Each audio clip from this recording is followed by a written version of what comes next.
Good evening once again, everybody. I'm Chris Berman along with Jerry Reuss. And to quote one of Ricky Henderson's former managers, Yogi Berra, it's deja vu all over again tonight. We were here 3 weeks ago when we thought 3 stolen bases for Ricky, he would pass Lou Brock. Who would have guessed that 3 weeks later, Ricky has only 2 stolen bases? But tonight may be the night for number 939. You can feel it in the air, can't you, Jerry? Absolutely. There's a certain kind of electricity in the air tonight.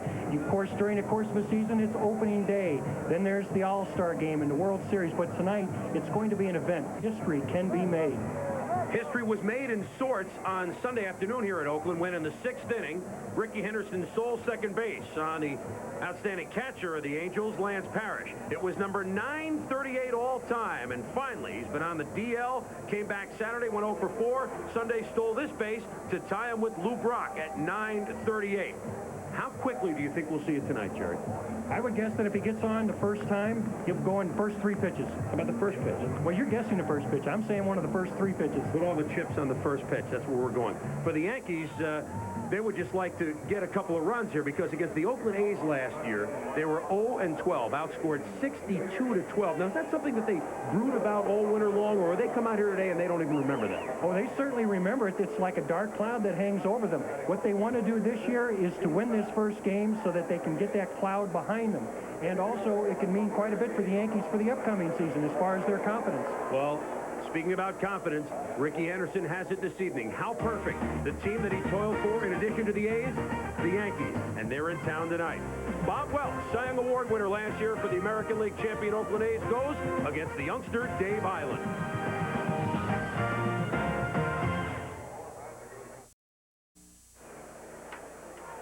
We're glad you could join us here in Oakland this evening on ESPN because it's one of those rare moments where you get to talk about guys of yesteryear and you get to talk about feats that you never thought you would see. The feats belong to Ricky Henderson. And tonight, yeah, you have that feeling it's going to be early as the A's take the field and all sorts of excitement. As Ricky is really only playing his 6th game this year. Played the opening 3 games against the Twins, went on the DL for 15 games, then came back Saturday, went 0 for, stole the 1 base on Sunday. The A's were idle yesterday, and now he has a chance to break the mark against the team he once toiled for, the New York Yankees. Speaking of which, tonight, Stump Merrill's lineup looks this way. Roberto Kelly's been leading off lately, playing center field. Steve Alto Sachs batting second at second base. Don Welcome Mattingly, the first baseman. Kevin No Mas, the DH hitting cleanup. Matty No Notes behind the plate. Jesse Barfield, he has a strong arm in right. Hensley Bam Bam Mullins is in left field. Mike Blower is given the third base job for now, at least by the Yanks. And hot-hitting Alvaro Espinosa batting ninth and playing shortstop. And they'll be hitting against last year's Cy Young Award winner, 27-game winner, Bob Welch, former teammate of yours.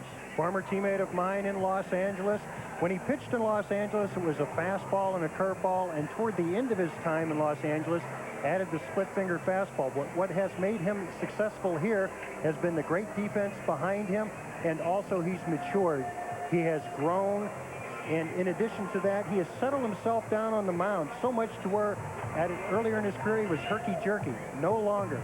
He has focused all of his energy, puts it into his pitches, and as a result, the infielders behind him have settled down. A difference, it was for years Ron Hasse. Last couple of years caught 66 out of 68 of Welch's starts. But now Hasse's gone. It's Terry Steinbach behind the plate. Rest of the infield. Mark McGuire at first base. Mike Gallego at second. Walt Weiss just back from a tour on the disabled list at short. Ernest Riles at third base. Ricky Henderson, of course, in left field. Dave Henderson, odds-on chance to be player of the month here in the American League in April. And in right field, rounding out the lineup, is Jose Canseco. It's rare that you see as many of these names in the A's lineup this year because in the 3 weeks they have had all sorts of injuries. Umpires tonight, the guys who will be calling out or safe on a historic night, we think. Gary Cedarstrom behind the plate. Durwood Merrill, veteran umpire at first base. Tim McClellan working second. Don Deckinger, 23rd year umpiring in the American League, around at third. And Roberto Kelly steps in to get this thing started against Bob Welch. Kelly, last week, they put Mattingly down to third. Kelly first. Sachs hitting second. That's the way Stump Merrill's going to go for a while. You see his numbers, 281. Young man they think is going to patrol outfield for the Yankees for a while. Curveball in there for a strike. So in his early years, Bob Welch wouldn't necessarily start off with a curveball, start the game, would he? Well, now he can use any of 3 pitches to start off the ball game. Whatever one he used there didn't work, as Kelly smacks one to center field, and so the Yankees have the leadoff man aboard. Now batting, number 6, Steve Sachs, second base. Started off with a curveball, the first pitch. This is a fastball right over the heart of the plate. Kelly sees it, drives it into center field. And like a leadoff man's supposed to do, hits on base for those strong hitters coming up later in the lineup. It's not the leadoff man that the fans here in the stands had in mind getting on in the first inning, but the Yankees certainly will take it.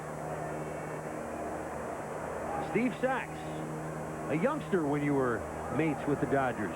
A lot of ex-teammates everywhere. It seems that every game we do, there's ex-teammates there. When you pitch for 22 years, that's what happens. And you know, it's kind of a shame. Obviously, teammate pitching to teammate here, or ex-teammate, and Welch dealing with Sachs. He's done a lot of marvelous things. It's kind of been overlooked, but you still have that image of Steve of those early years when he had trouble firing the ball over to first base. It takes a long time to shake that tag, doesn't it? Well, that was just 1 year that he had that problem. Of course, there were some personal problems. His father passed away that year, and then things began to mount on him. It seems he threw 1 ball away, then 2 balls away. The next thing you know, he has a mental block about it. 0-2 pitch. Sachs trying to stay alive, saws it off, and it's foul.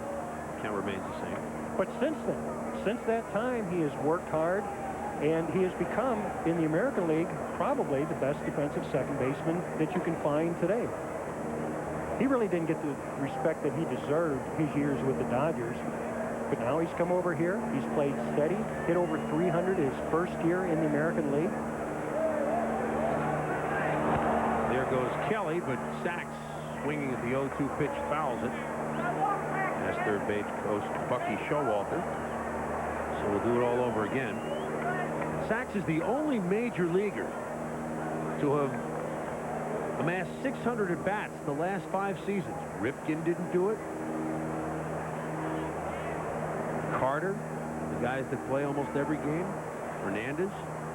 Steve Sachs, the only one. Steve's a hard worker, and he keeps himself in condition both during the season and in the off-season. As a result, he reaps the rewards. You don't get something like that by just being there. You have to work at it. So much happens with Major League Baseball players that people just don't seem to know about, but it's the work that you do away from the field that really shows on the field, and it's over a period of time with Sachs. Roberto Kelly, the leadoff first base. 0-2 pitch to Sachs. Dismissed a little low and outside. Count is 1-2. Top of the first inning on a night that we think will be historic. Although who would have guessed 3 weeks into the season that Ricky Henderson has as many stolen bases as the catcher, Terry Steinbach, 2. Sachs getting a new set of signs. Showalter down at third base.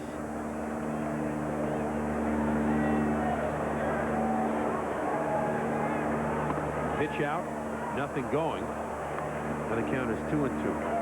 You think of Sachs in this park a few years ago as he was a Dodger in '88. He helped ruin the A's in that 5-game series, kind of hitting all 5 of those World Series games. Welch goes over. He's concerned about Kelly, obviously. Kelly stole over 40 bases last year, and along with Sachs became the first pair of Yankees since 1911, I think. You read this? I've read the same thing you did. And it wasn't Ruth and Gehrig that did it either. There he goes, pitches in the dirt, and so Kelly will have that base stolen. So Welch, who was ahead 0-2, now strings the count out to 3-2 and has a runner in scoring position. I think what happened in this particular case, they might have thought that they were calling for a pitch out, didn't get it, throws the curveball in the dirt. Kelly gets a great jump right here. Reads Welch well. The ball's in the dirt. Steinbeck goes off his glove. Kelly's in there with a stolen base. Sachs smokes one to left field. Back goes Ricky Henderson. He won't have room. Gone!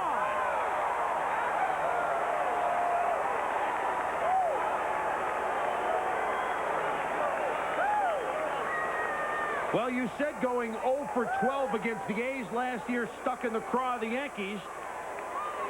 And in 2 batters, they have shown exactly what they mean this year, and that's business. 2-run homer for Sachs. The Yankees on top 2-0. Well, certainly the focus of this ball game has been on Ricky Henderson, but not according to Steve Sachs. He gets a pitch over the inside part of the plate, gets the bat head out, and drives it in the left field. And the Yankees jump out to a 2-run lead. Don Mattingly looks at ball 1. So Bob Welch already in some trouble tonight as Sachs hits his first homer of the year. Now has 11 RBIs, and the Yankees lead it 2-0. Speaking of home runs, they moved Mattingly to the number 3 spot. Last week did Stump Merrill, and he hit his first homer in over 300 at-bats. And that's certainly unlike the Don Mattingly that baseball fans have come to know so well. Well, he seems to have a problem in April. He doesn't get started real well. When the weather gets warmer, like so many other hitters, he seems to get warm as well. He's warm right here as he sends it to left, but this time Ricky has room, and there's 1 down.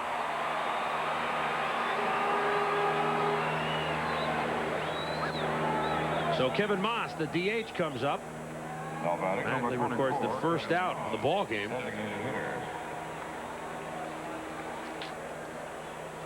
Moss with 2 homers thus far this year, and boy, did he break in big time a year ago. The fastest man in Major League history to get to 10 homers. Took him only 77 at-bats. The old mark 79 held by the original boomer, George Scott. He was a youngster with the Red Sox in '66. Up top and outside for a ball. Moss was the fastest to 15 homers. Did it in only 133 at-bats. And he plays in a park tailor-made for him. 1-0 pitch, grounded right at McGuire. He'll handle it himself, and there are 2 down.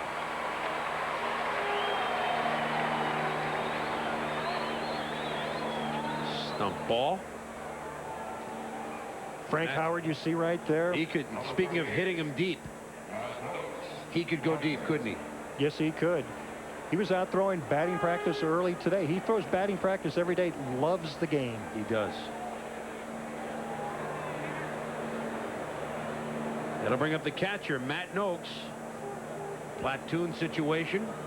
More righties than lefties. He will step in for the Yankees behind the plate. Bob Guerin, the right-handed catcher, probably better defensively than Noakes.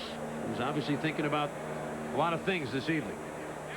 Well, he's a left-handed hitter, and what Merrill likes to do, it seems, is have the left-handed hitters against the right-handed pitching. Well, it works because this one hops off the wall, gets away from Canseco, and Noakes will stride into second base with an easy double. So a single, a homer, and a double off Bob Welch tonight. As the Cy Young Award winner is certainly struggling. Noakes just drove this pitch, Jerry. He got it into his zone. Noakes is a low ball hitter. Got that ball down in the plate, down in the strike zone. Middle part of the plate, right into his wheelhouse, drives it up against that wall in right field for a double. So with 2 down and 2 runs already in, Noakes now on second base, and Jesse Barfield, who we know can go deep, looks at a curveball for a strike. That was the first curveball that Welch has thrown tonight that seemed to have some snap. All the other balls just seem to be floating in there. They don't have a lot of bite to it. He's been bitten for the long ball by Steve Sachs, hence the 2-0 Yankee lead. See, that curve rolled a little bit. Didn't really finish it off properly. What I mean by finish off is that he didn't get it out in front of him to allow that ball to break down into the strike zone. Bobby Welch trying to escape without further damage. Swung on and missed by Barfield. The count is 1-2.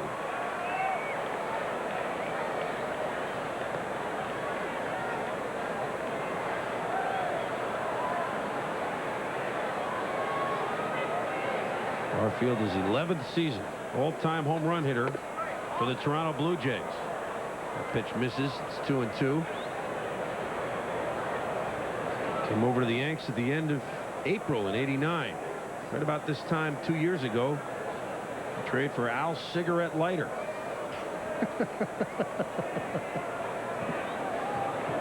Noakes, the runner at second base. Barfield, the batter. The count is 2-2, and he'll call time. How about those shoes that he has on right there? The high tops that have become so popular with players in the last couple of years. You see them right there.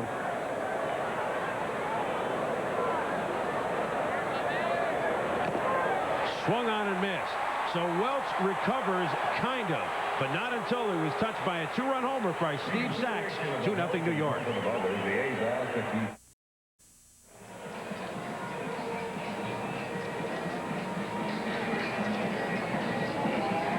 The buzz has begun, because standing in the on-deck circle, waiting to come to the plate, the man of the hour, the man of the season, Rickey Henderson, stole a base the first night this year in the first inning against the Minnesota Twins. Jack Morris. Yep. Thrown out a couple. We were here that night. Made it 9:37. 2 more games against the Twins. Thrown out a couple times. Then went on the DL.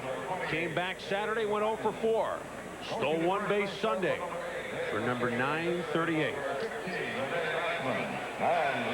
Is tonight the night that Rickey Henderson breaks the tie with Lou Brock. That's what the fans are here to see tonight, and we're glad you could join us. Rickey's mom, Bobby, on the left. Lou Brock with the great-looking tie. Still looks like he could steal 50 bases a year, doesn't he, Jerry? Yes, he does. It was a pleasure to see Lou, another former teammate from the years back with St. Louis. So Rickey Henderson, who played 4.5 years for these New York Yankees, is anxious to do it against some of his old mates. Pitch up top from Dave Island, the youngster. Island confident.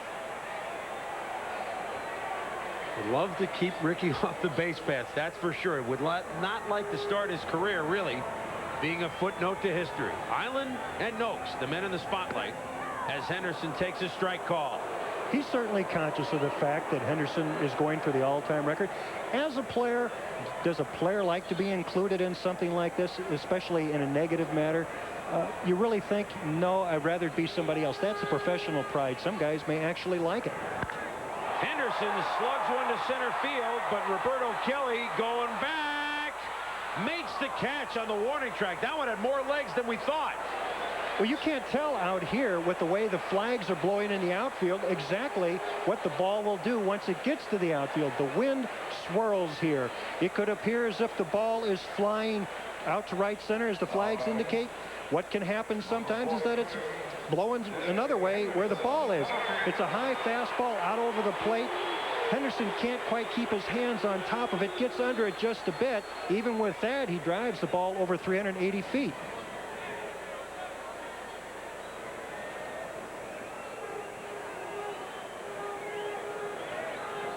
So his first trip to the plate tonight, already I'm wrong. I said the first pitch in the first inning he'd go on, and something I overlooked, he had to get on first base. Well, oh, by the way, there's another Henderson on the A's who's been the player of the month in the American League. Certainly at the plate he has. Dave Henderson. 6 homers, tied for the lead. 389. Batting leader. He said before the ball game that if Rickey doesn't get on, he gets on, he steals a base. He wonders if he's going to stop right there, pick up the base, and hold it over his head. That's right. Outside, the count is 3-0. Dave Island went 7 innings, gave up 4 hits in a combined shutout with Steve Farr, his last outing against the Detroit Tigers. Young man was 16-5 last year at Columbus before being called up as the International League Pitcher of the Year. He's behind 3-0 to the very red-hot Dave Henderson. And Hendu will walk, which will bring up Jose Canseco. So the Hendersons are 1-2. Jose playing right. Then Harold Baines, Terry Steinbach, Mark McGuire, Ernie Riles at third, Walt Weiss back in the lineup, and Mike Lego Gallego at second base. Will Rickey be smiling? I say so. Curveball outside, ball 1. So 5 straight balls since he retired Ricky Henderson from Island. Well, sometimes what happens, you're so focused on the leadoff hitter that after he makes his out, you have somewhat of a letdown. You lose your concentration. Maybe that's the case right here. Well, Dave Henderson has had plenty to smile about this month, hasn't he? He's always known for Mr. October. He says, hey, I've had many a good start. People don't notice it. This just in, we noticed this year. Everybody's noticing. 1-0 pitch. Oh, Jose went for the downs and missed it. How about those balls that he hit out in batting practice? What a show. Every time. You know, there's just a few players. Willie McCovey was one. I'm sure you can name a couple others. And even your opposing teams, you stop when they take batting practice, right? Canseco is one of those guys. The years with Pittsburgh, it was Dave Parker, Willie Stargell. In fact, that whole starting lineup, part of that Lumber and Lightning, it was a pleasure to watch those guys take batting practice. Canseco is one of those players where everybody on the field does stop. The fans get to the park early to see those guys take batting practice. Fun. 1-1 pitch. Outside, 2-1. He says this is the first time in a long time that everything physically has felt good for him. Says it's fun to come to the ballpark when you feel strong physically, and taking a look at that first swing, you can understand why. That's in there for a strike. 2-2.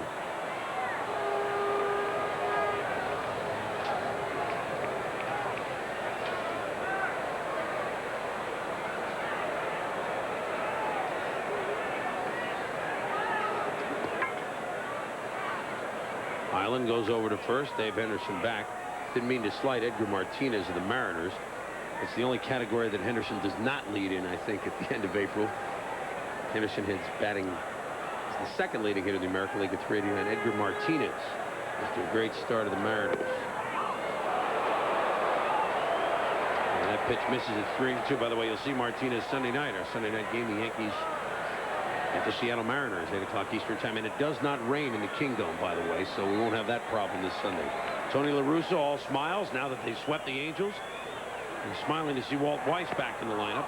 There goes the runner to throw, but it doesn't matter because it's ball 4. So with one down, both Dave Henderson and Jose Canseco have walked. And that'll bring up Harold Baines. So Island seemingly did the tough part of the job. He kept Ricky Henderson off the base path. Since then, he's lost a pair of batters. Now there's Dave Henderson. What a guy who loves to have fun. Remind Sachs it's ball 4. You don't have to tag me. Of course, Sachs, looking for the ball, not the umpire's call, is wondering why Henderson isn't there sliding. So I'm driving to the park. So he had this smile on just in the parking lot pulling in. Harold Baines, only 238 thus far. A little tapper. Noakes fields it. Gets the play at third to Blowers. Nice quick play by Matty Noakes behind the plate to get the lead runner. Absolutely, because right there he has an open shot throwing the ball to third base. A heads-up play by Mike Blowers covering that bag. Noakes gets out pretty quickly on this ball. Tap by Baines. Has a little bit of backspin. Comes out real nice on it. Makes a good throw from the side. Blowers shifts his feet from the infield side to the foul side of the play, of the base, in order to make the play. So they did get the force out.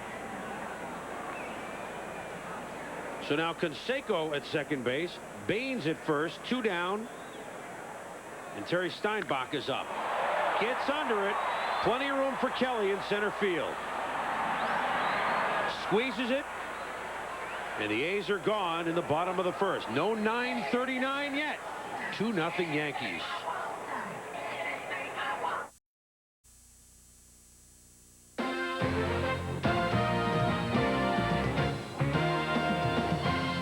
ESPN Major League Baseball is brought to you by Bud Dry. Why ask why? Try Bud Dry for refreshment that's beyond question.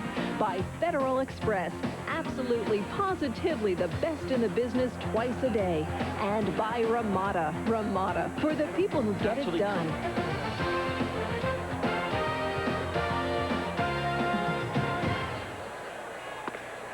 Top of the second here, and Bob Welch dealing to Bam Bam Mullins, the left fielder, and misses with ball one. 2-0 Yankees on a 2-run homer by Steve Sachs. One hopper to Gallego. And over to McGuire, and there's one down. With Mike Blowers coming up, let's blow it east to John Saunders. And Budweiser takes us now to Minneapolis in the 8th inning. 5-4 Twins lead, but Steve Bedrosian makes a mistake to Carlos Quintana. The 3-run home run makes it 7-5. And then Quintana puts the exclamation point on the game with a nice play defensively to end it. 7-5, the final. Back to Chris and Jerry. The Q factor at work for the Red Sox tonight, and Mike Blowers looks at ball one from Bob Welch. Third baseman hitting in the number 8 hole. There's a strike from Welch. Flowers with some brief stints in '89 and last year. Scuffling, but they tried Velarde at third for a while. They're going to give it to Flowers. Say, don't worry about what you're doing, just play third. Hits it pretty well to right. Jose Canseco has to go back, but makes the catch, and there's 2 down. So now what you would feel would be the safe spot in the order. Think again. The batter, number 20. Alvaro Espinosa, the shortstop, hitting 9th. 391. Usually you figure this is almost as good as pitching to a pitcher. You would, but not in this case. In 1989, he made a lot of contact and hit the ball to right field, but then pitchers started throwing him away and the defense has shifted. What has he done in order to compensate? Well, he shortened his stroke just a little bit this year. Doesn't quite stride out as far, hits the ball where it's pitched. If it's inside, of course, he pulls it. If it's away, he takes it to right field. Thus far, it's worked. Work with exclamation points. Welch working quicker. Nobody on and 2 down, but he's quickly behind 2-0. It's not what you want to do as a pitcher, is be behind 2-0 to the number 9 hitter, especially after getting 2 outs as quickly as he did. Paints the outside corner for strike one. If you just joined us, Roberto Kelly led off the game with a single. Steve Sachs followed with a 2-run homer. That's where we stand. Top of the second. Walt Weiss makes the play on the fly. So 1-2-3 inning for Bobby Welch. We're heading to the bottom of the second here on a windy night in Oakland. 2-0 New York.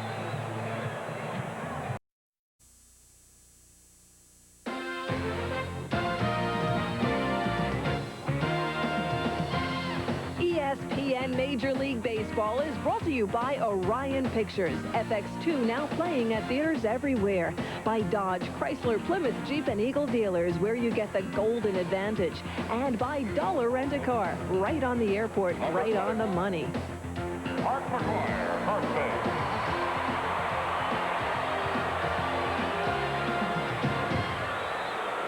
Bottom of the second here in Oakland. The Yankees lead the Oakland A's 2-0 on a night where everyone's eagerly anticipating a stolen base. A historic one by Ricky Henderson.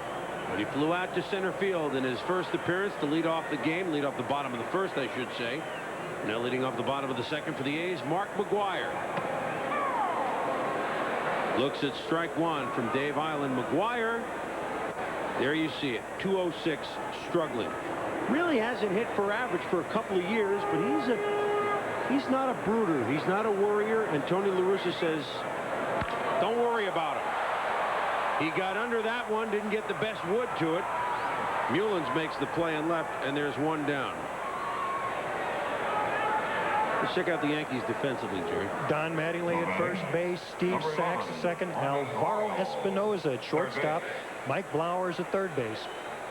In the outfield, it's Hensley, Bam Bam Mullins, Roberto Kelly in center, and Jesse Barfield rounding out the lineup in right. That's Matt Noakes right there, former Tiger. Now making his home behind the plate in New York. Strike one to the third baseman, Ernest Iconsi for Riles and Riles, who had an interesting triple the other day in Seattle off the speaker. He thought it was a home run, got into his home run trot. The speaker is in play. It became a ground rule triple. That hurts when you think it's gone, when you know it's gone, but the speaker gets in the way. It's one of the hazards of playing indoors. Dave Kingman hit one up there, and it landed on the top, finally rolled off. He had a double that sat up there literally for about 20 seconds. You know, prior to Montreal enclosing the stadium, Dave Kingman once hit a ball over the roof. And because of the way that that stadium is set up, they couldn't determine whether the ball was fair or foul. They didn't know whether it was a home run or foul. Now they have it painted bright orange to determine whether the ball is a fair or foul ball if it goes over there. 1-2 pitches up top and outside. Well, they couldn't decide whether it was a home run in English or in French. That was the problem. Hendu wants Ricky to lose that number tonight. Well, look at Dave. I mean, every day is a day at the beach to him. Day at the beach for Island on that pitch. He thought so, but no, says Don Denkinger. What do you think, Jerry? Well, the replay tells all. Yes, he did. He went around. Besides, you're asking a former pitcher. Oh, okay. Oh, I'm pulling for the pitcher. Yes, he does go around right there. But they say no, and it's 3-2, and Riles fouls it off.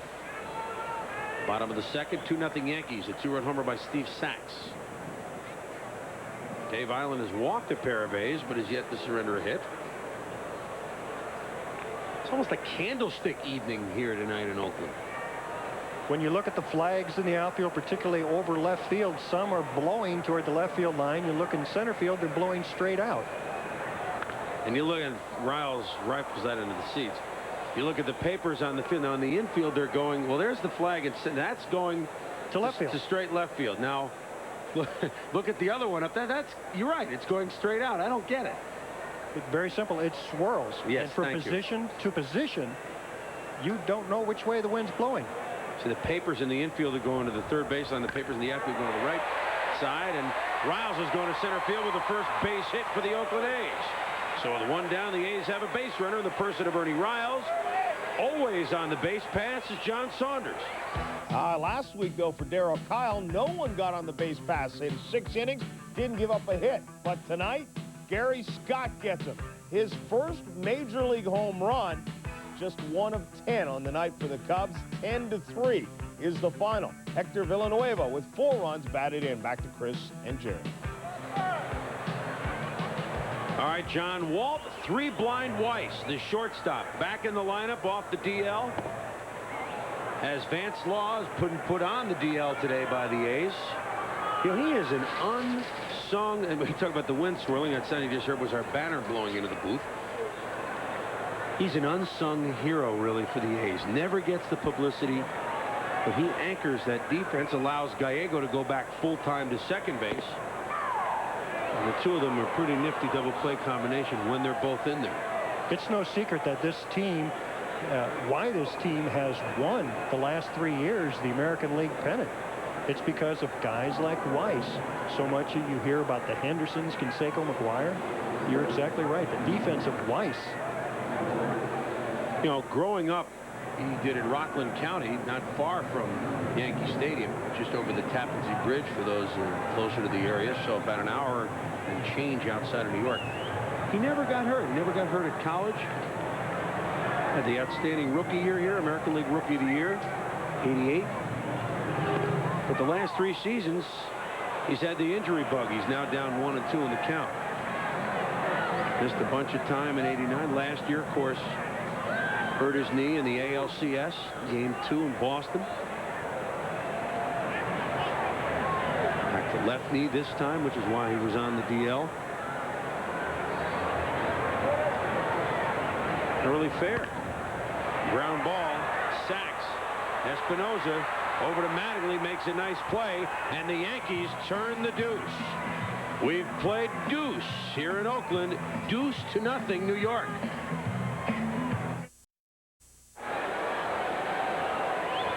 Back at the top of the third, Roberto Kelly, leadoff man for the Yankees, who began the game with a base hit to left field.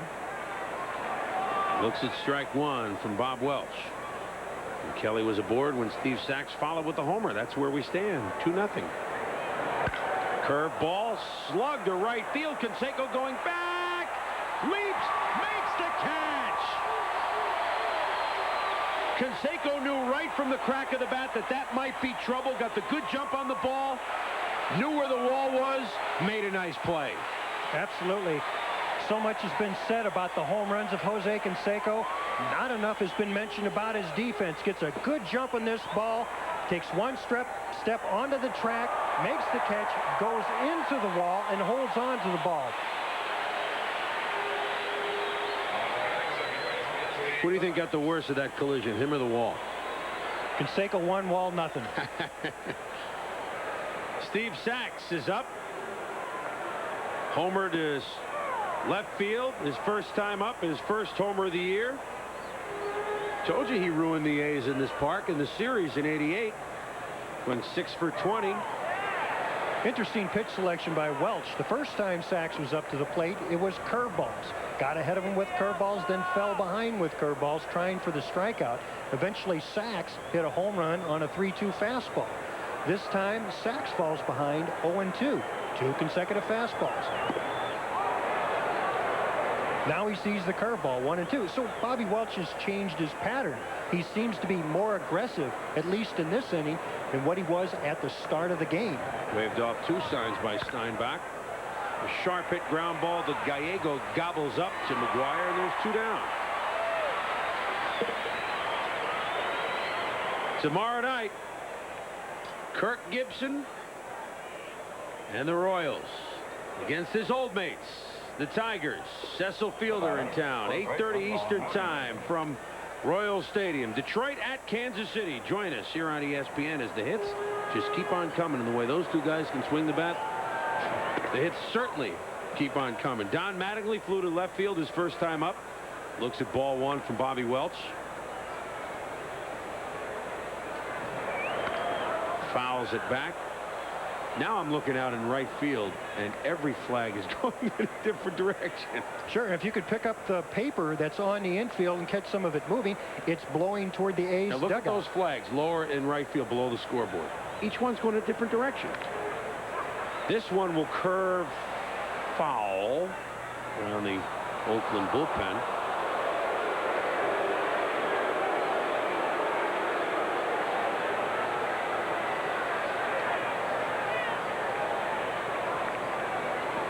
Count is 1-2 to Don Mattingly. Trial of Evansville, Indiana. Last year, for the first time in 7 years, did not hit 300. The back spasms hit only 256. The 6 years before that, hit over 300 every season. Curveball. Mattingly hits this one foul as well. Jerry, you talked about this before the game. As far as long ball for Mattingly, or earlier in the game, April and the rest of the season, 2 different stories. Sometimes it takes a power hitter a month to get accustomed to playing in the colder weather after coming up from the hot weather in Florida. As May rolls around, the weather gets warmer, the players get looser. That 1 in 91, that was 1 every 91 at bats. He averages in April 1 every 24 at bats the rest of the way. Curveball. Mattingly slices this one foul as well. I have never seen a hitter in all the years that I played that was as quick inside as Don Mattingly. It didn't matter whether you threw him up above the letters in the strike zone or down by his shoe tops. If it was inside and he wanted to hit an inside pitch, he got around on it. And what a perfect way to hit in Yankee Stadium. Curveball. This one he gets out ahead of and lines this foul. So Bobby wants no part of a fastball here to Mattingly on 3-2. No, I don't think so. Watch this swing by Mattingly. Keeps his head in there, gets that bat back, and then sees that curveball and gets the head out as quick as he could. And battles him enough so that he works a 2-out walk. Well, Bobby Welch wasn't going to give in to Mattingly and say, even though there's 2 outs, I'll risk walking you so that rather than throw you a fastball down the middle that you can handle and hit out. So that'll bring up the cleanup hitter, Kevin Moss, and that's the one thing we can say all year long is that Kevin Moss hits cleanup. They've used 16 different lineups the Yankees have this year. The only man that stayed in the same slot all the way along, this man. And he looks at ball one. Something interesting right here, because Moss, his reputation has preceded him. You see 3 infielders on the right side of the infield. That's Walt Weiss you see there to the right field side of second base. The Williams shift, almost. Absolutely. In fact, the White Sox had this shift against them in the most recent series that the Yankees had in Chicago. In fact, just before they came here, Moss dropped a bunt down the third base line. If you're going to give it to me, I'm going to take advantage of it. 21 homers last year as a rookie. Oh, by the way, as a rookie, Lou Gehrig hit 20. Mickey Mantle hit 13. Now, I know that's heavy. That's some serious weight to put on anyone's shoulders. But Kevin's safe because DiMaggio, as a rookie, hit 27. It's the 4th best rookie mark by a Yankee. As he swings and misses there. Of course, you talk about a rookie sensation. I would say Mark McGwire's 49 wasn't too bad in '87 with the A's. Absolutely. Quite impressive. There's something that's impressive. That's Stump Merrill right there. The Stumpster. The Stumpmeister. 1-2 pitch. Moss says no Moss to it. Now it's 2-2. With this infield shift as they have right now, Welch is throwing off-speed pitches, trying to keep the pitches off-speed away in the strike zone. I imagine if he comes in with a fastball, it's not going to be anywhere in the hitting zone where Moss can handle it. 2-2 pitch. Yes! Ring him out, says Gary Cederstrom behind the plate. So we're heading to the bottom of the 3rd. Ricky Henderson is due up second.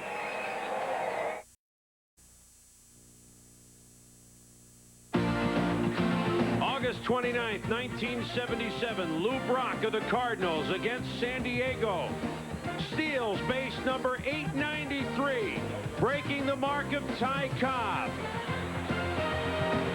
And there's Lou Brock tonight, the well-dressed man in the middle, wondering if his mark now of 938 lifetime stolen bases will be broken by Ricky Henderson. Ricky's mom, Bobby, on Lou's right there in that shot.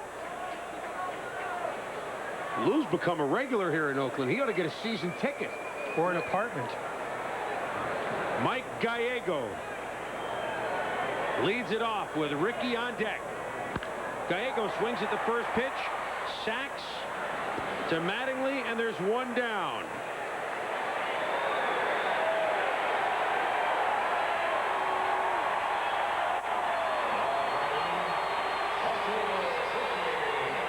You know what the ovation is for. Here's Ricky. Will he lose that number?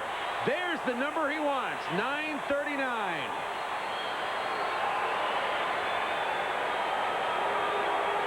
And there's the man who was excited to see history. Says, I had to be here tonight to make sure it was recorded properly.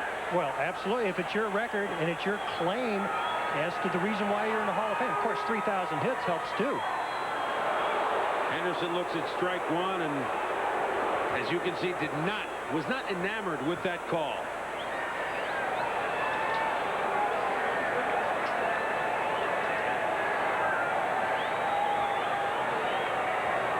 Pitch from Dave Island. Outside for a ball. Henderson flew out to center field to lead off the Oakland first.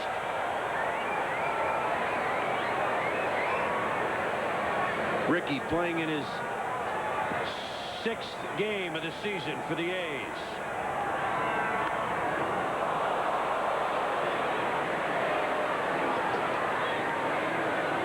And we'd like to welcome those of you watching the Cleveland, California game. We let you peek in on perhaps history in the making as well tonight, as a check swing by Ricky Henderson runs the count to 1-2 here in the 3rd inning against the Yankees' Dave Island, who retired him on a fly ball to center field in the bottom of the 1st. Blowers makes the play. No history in the 3rd inning. As Henderson grounds out to 3rd, there are 2 out.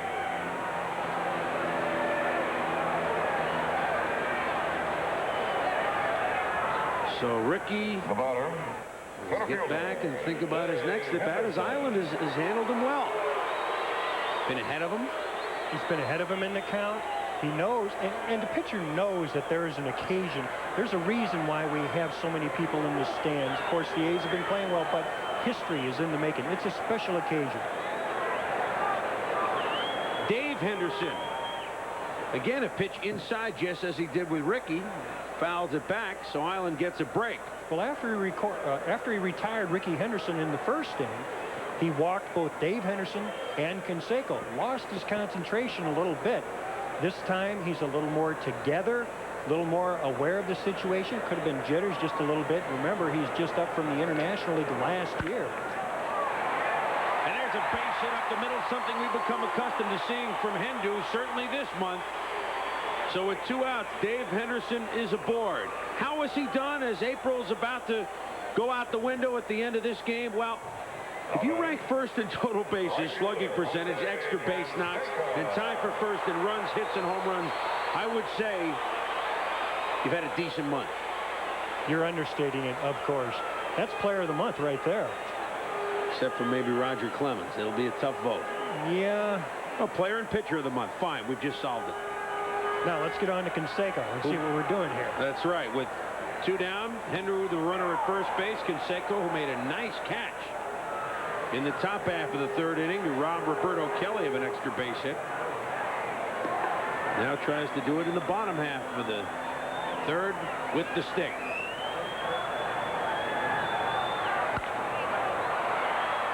Espinosa to Sachs, and the A's are gone. We've played 3 here at Oakland. The Yankees 2, the A's nothing. Back at Oakland, top of the 4th, Bob Welch has missed with his first pitch to the Yankee catcher, Matty Noakes. Curveball. Had him played perfectly, the defense did. Weiss to McGuire, and there's 1 down. So that wasn't the similar shift that you pointed out, but Weiss almost behind second base, and that's exactly where Noakes hit the ground ball. That's why you have scouting reports. Before every game, the A's in detail, they have hitters meetings, they have defensive meetings, they have pitchers meetings, they discuss how they're going to pitch a particular hitter and where they're going to play them on defense. Though that ball was in base hit territory going up the middle, perfect positioning made the difference and got the out for the A's right there.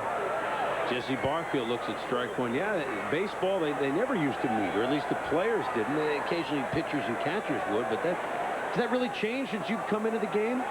Well, it's changed because a lot of managers have college educations. They've tried things differently in college. They've tried things different in the minor leagues. You also have general managers and coaches who are equally as well educated. And why not take advantage of all the technology? Video machines are now a standard part of the traveling crew. In addition, you have somebody who often sits in the press box who helps direct the infielders. They meet more than we do at ESPN. I didn't think that was possible. 0-2 pitch, swung out and missed by Barfield, and he will sit down. So he struck out for the 2nd time this evening.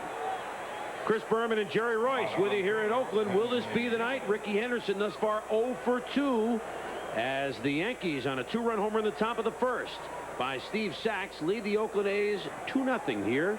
2 down, nobody on, top of the 4th. Hensley Mullins is up. Bam Mullins. Now, he explained to you how he got that? Yes, he did. Says back home in the Dutch Antilles where he grew up, he played softball. Instead of batting right-handed, he batted left-handed. And this particular day, he hit a couple of balls out of the ballpark.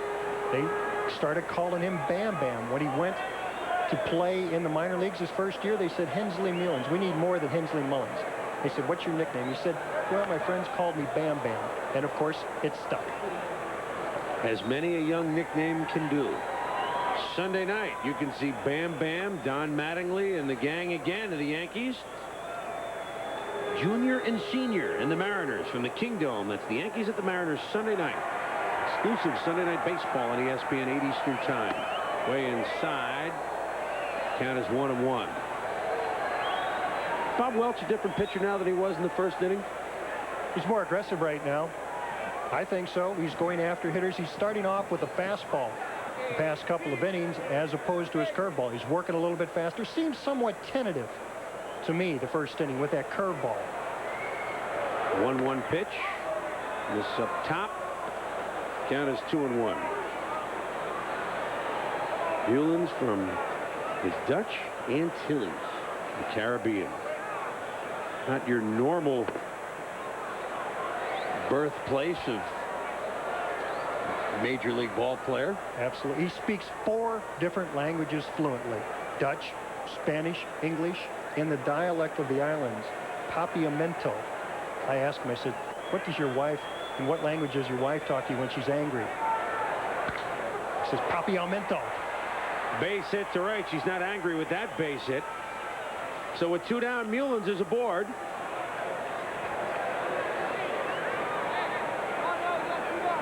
About it, third baseman Mike Blowers. Well, he put some English on this fastball, up, out over the plate, in the strike zone, drives it to right field, went with the pitch this time. In the minor leagues last year at Columbus, he was more of a pull hitter, tried to pull everything. Of course, working with Frank Howard, he was out here early today. Ball's outside, take it to right field. If it's inside, pull it. Curve ball to Mike Blowers. Misses ball 1. Blowers 1 for 16 career against the A's. Then again, it's about all the Yankees batted last year against Oakland when the A's swept them. 12 for 12, outscoring them 62-12. First time the Yankees have ever been swept in a series. I mean, for a season. But think about it. The Yankees have been around for a long time. This is called Some Dance to Remember, Some Dance to Forget. And in the Hotel California, the Yankees wanted to forget their meetings with the Oakland A's. And this is precisely why it's so important for them to win tonight. Because it, as I said in the pregame, it rids that dark cloud that hangs over you when you play here in Oakland. There are some dark clouds hanging over tonight. They might get a little sprinkle later on this evening. You're a weatherman too, huh?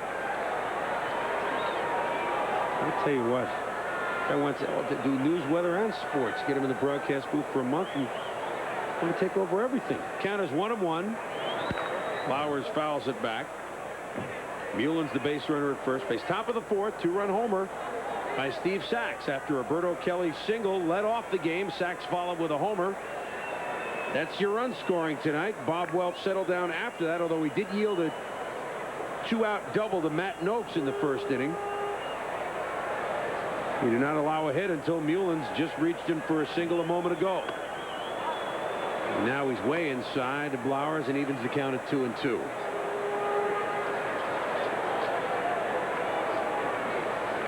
Bob Welch, a story and perseverance several times over.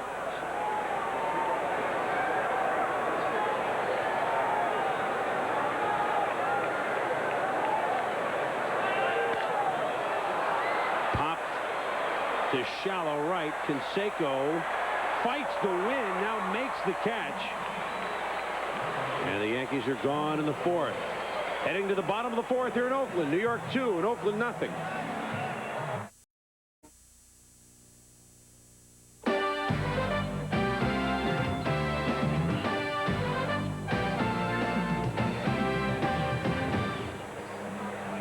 Bottom of the 4th here in Oakland. The Yankees behind Dave No Man is an Island.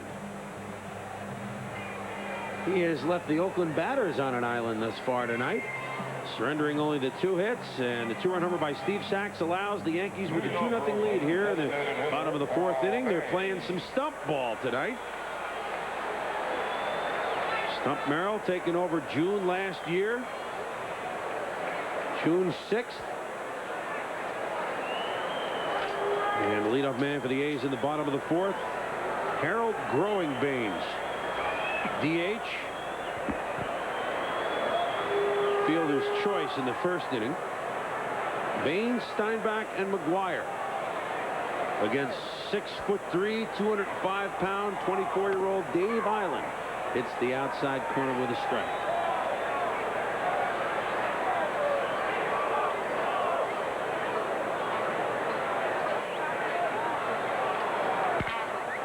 A to short, but Espinoza has it.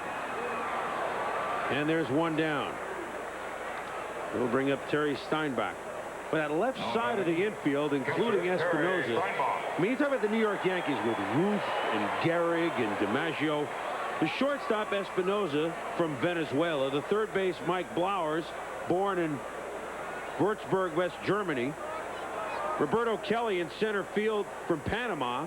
Hensley Mullins in left field from the Dutch Antilles. I mean, these are the Yankees. Swinging at the first pitch is Steinbach, and he hits it to right fielder Jesse Barfield from Joliet, Illinois. He makes the play, and there's two down. Let's go to John Saunders. And if the breakaway in hockey is the most exciting play, then this could be the most exciting play in baseball.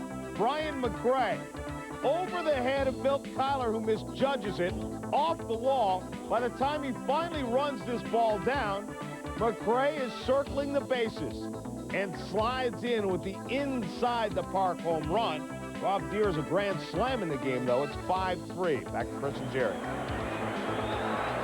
Most exciting play in baseball as Mark McGwire swings at the first pitch. This is not the most exciting play here, a pop to the first baseman. But a 1-2-3 inning for the youngster Dave Island, who has impressed. 2-0 Yanks through 4.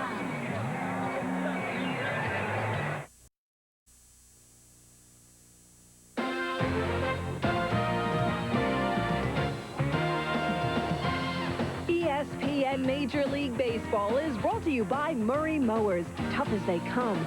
By Squirt and Diet Squirt soft drinks. Give your thirst a squirt. And by Delta Airlines. We love to fly, and it shows.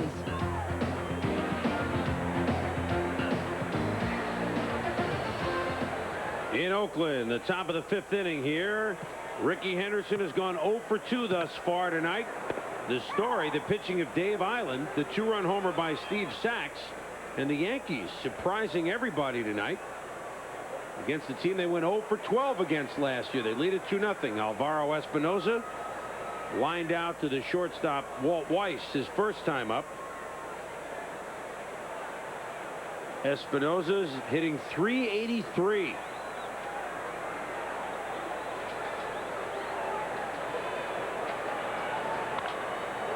Pops it up. Plenty of room for Terry Steinbach. Makes the play. One down.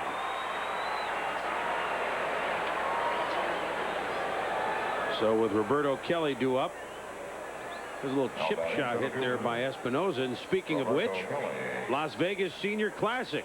Defending champ Chichi Rodriguez will try and do the sword dance beginning Friday, 4 o'clock Eastern Time from the Desert Inn Country Club in Las Vegas.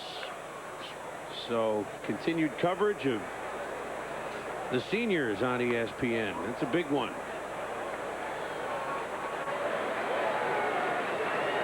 Ball one to Roberto Kelly. Singled and was aboard when Sachs homered. Fouls it back, so count is even at 1-1. Then hit the ball to right fielder. Canseco made a very nice catch on against the wall, right up against it. Got a fastball up out over the plate that time. Welch again has changed his pattern. Now he's pitching inside, fastballs inside. He's going after the hitters with the hard stuff. Espinoza popped up a fastball inside, and that's the third fastball that Kelly's seen in this at bat.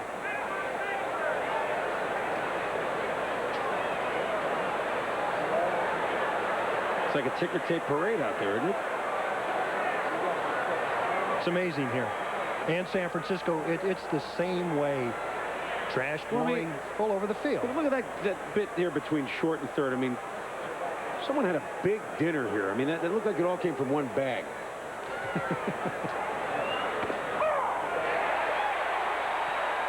That'll work as Kelly is frozen by Bobby Welch. So Kelly may have been watching the bags flowing around, and instead he gets bagged. In the first inning with Kelly aboard,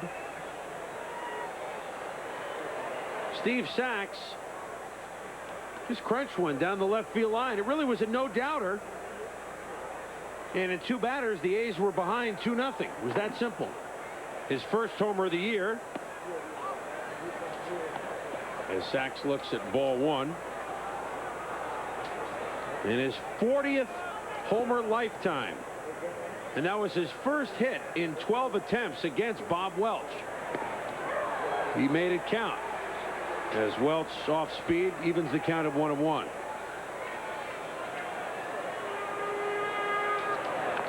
Curve ball, tap back, foul.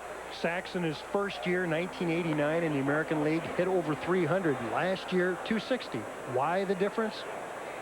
Sachs says last year he hit the ball as hard as he did in 1989. Only the infielders, you have to give them credit, played him a little better. Sachs didn't know whether it was just him or whether it was just one of those things. So he went and asked Wade Boggs. I said, what happens? He had a lot of line drive outs. Boggs informed him that he had 80 line drives that were caught that year.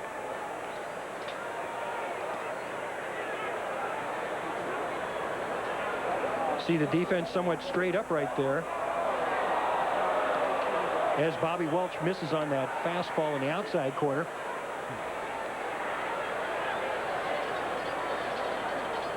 Count is 3-2, 2 down, nobody aboard, top of the 5th. Ricky Henderson 0 for 2 thus far tonight, and the Yankees leading the Oakland A's 2-0 on a homer by the man at the plate, Steve Sachs.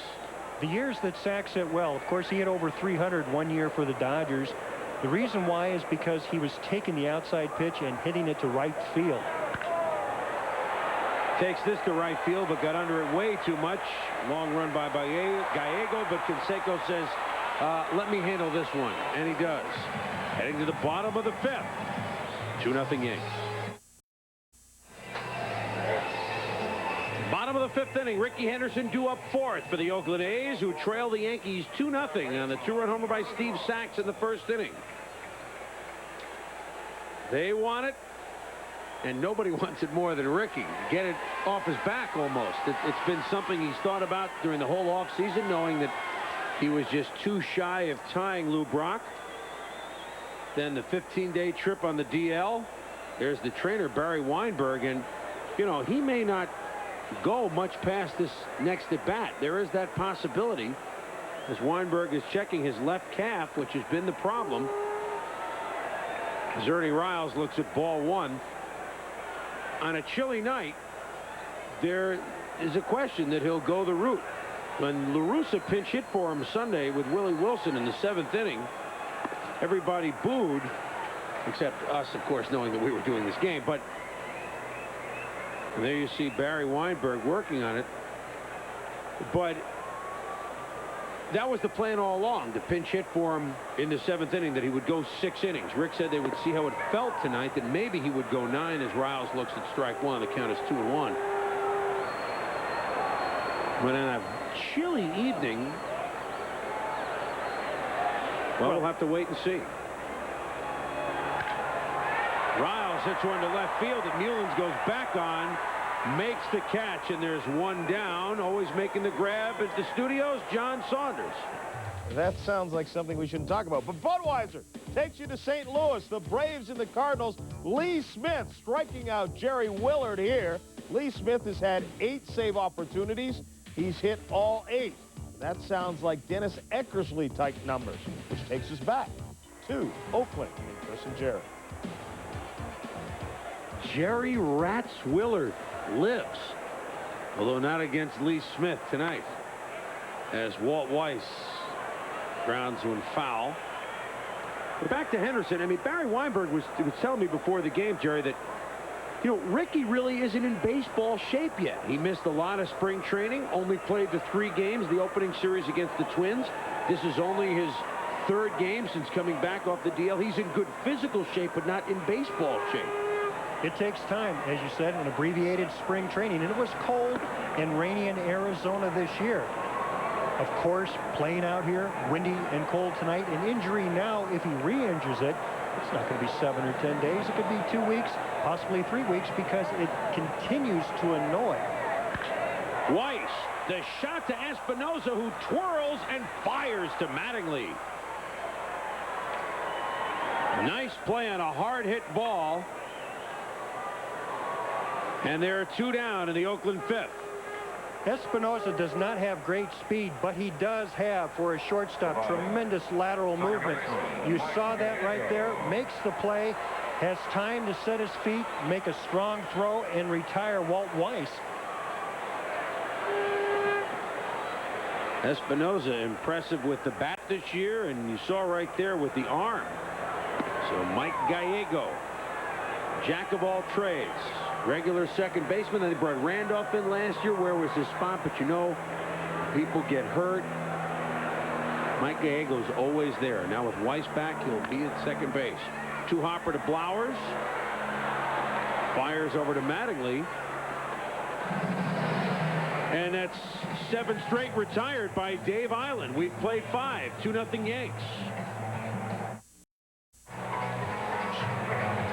Yes, have no fear. Ricky Henderson is out in left field as we head here to the top of the 6th with the Yankees leading the A's 2-0. But that injury happened the 3rd game of the year on a Thursday afternoon here, April 11th, against the Twins.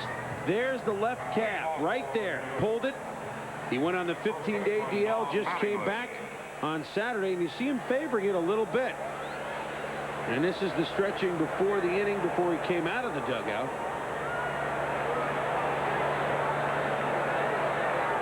So on a chilly night, a night that Ricky would hope would be one to remember, he, as the rest of his teammates have done, have struggled against Dave Island. Meanwhile, Don Mattingly flew to left and walked thus far, steps in against Bob Welch. 5 for 16 against Welch lifetime with a homer. It's a .313 batting average.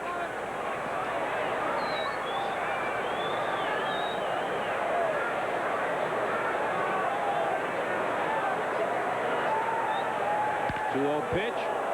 Past the diving Weiss into center field for a base hit.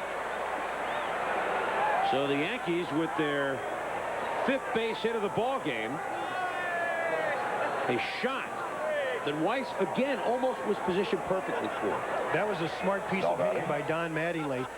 Sees the curveball in the outside corner, takes it up the middle, drives it into center field for a base hit. Didn't try to pull it, didn't overswing, kept his hands back, his weight back, starts the inning off with a base hit here for the Yankees in the 6th. So Kevin Moss, the DH, cleanup hitter, 0 for 2 tonight. And there's that shift again with, you pointed out the last time, with Weiss all the way to the second base side of second base. Riles at third base in the hole, actually between short and third. Weiss a step or 2 over on the right field side of second base. Gallego in a little bit because in the event of a ground ball, he has to cover the base. Moss is definitely a pull hitter, almost tailor-made for Yankee Stadium. Sir. Short porch.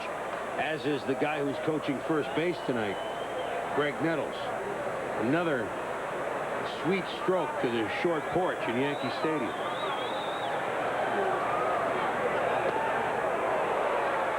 Swung on and missed.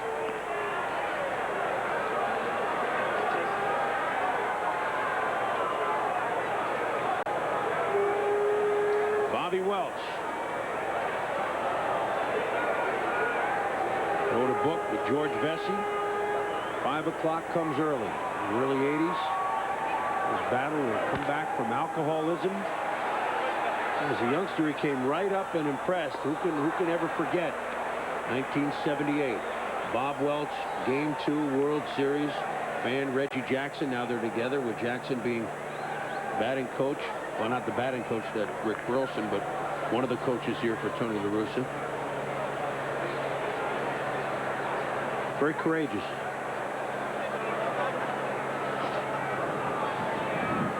In the World Series, wasn't able to go in Game 3 when the earthquake hit off the glove of McGuire. Gallego fumbles it and tries to go to second base. He thought McGuire wasn't in position at first, and that's an unusual mental error by Gallego, because McGuire was right at first base and they could have gotten the batter, Kevin Moss, but instead they're 2 on with none out. You see McGuire right here. The ball just gets past him. Because of the shift, Gallego is able to get to the ball. Mattingly stayed back, didn't know if the ball was going to be caught in the air. However, Gallego is going to the foul line, grabs the ball, and makes a poor throw to second base. Had nothing on that throw, and it allows the Yankees to get the first 2 runners on here in the 6th inning. And now you see Tony La Russa out to talk to Bobby Welch. Wants to ask him how he feels right now. He's down 2 runs, wants to make sure that he's okay.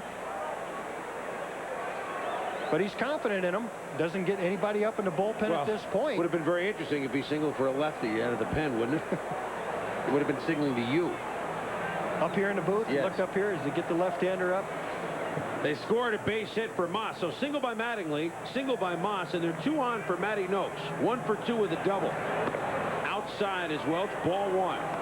Again, we pointed out at the beginning that Ron Hasse was the caddy for Bob Welch. He caught him all 35 starts last year when he won the Cy Young Award. Caught him 66 of the 68 starts the last 2 years. But now it's Steinbach behind the plate.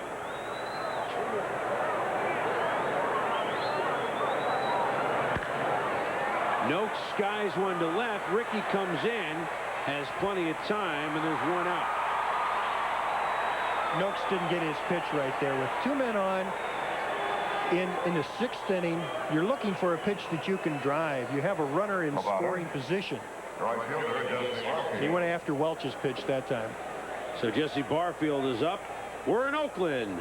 The second half of our Tuesday night double dip here on ESPN. Steve Sax's 2-run homer in the top of the first. The difference, Dave Island spinning a 2-hitter thus far for the Yankees as they lead the Oakland A's 2-0. Chris Berman along with Jerry Reuss. Glad you could join us tonight. Ricky Henderson due to lead off the bottom of the 6th for Oakland. He's 0 for 2 thus far tonight.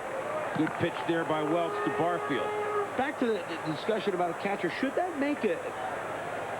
I mean, should Welch be? He hasn't thus far this year, but why would he have trouble with the regular catcher Steinbach? Well, maybe it's just confidence. Maybe it's just being comfortable. It could be any number of things. Maybe he likes the pace that the catcher calls the game. Or maybe for whatever reason, Tony La Russa, the manager, recognizes that the 2 work extremely well together. And of course now there's a different cadence in pitches. Sometimes there's a little guesswork. You're just not as comfortable as you were previously. Ground ball to Riles. Gallego. McGuire. They turn it. A nifty 5-4-3 DP. And the Yankees are gone in the top of the 6th. Here comes Ricky. Don't go away. Welcome back to Oakland, and welcome to those of you watching the Cleveland, California game. In the bottom of the first inning, Ricky Henderson skied one to center field. It had legs, but Roberto Kelly made the play. Henderson came to the plate in the 3rd inning, but grounded to Mike Flowers at 3rd. We are now in the bottom of the 6th inning, and Ricky Henderson is stepping up to the plate for the 3rd time tonight against Dave Island, young right-hander of the Yankees. Lou Brock in attendance. Ricky's mom in attendance. There's Lou. Behind Lou, Ricky's mom, Bobby. Will this be the shot to break the tie atop the all-time stolen base list? Dave Island says, not if I have anything to do with it. And he misses outside, ball 1.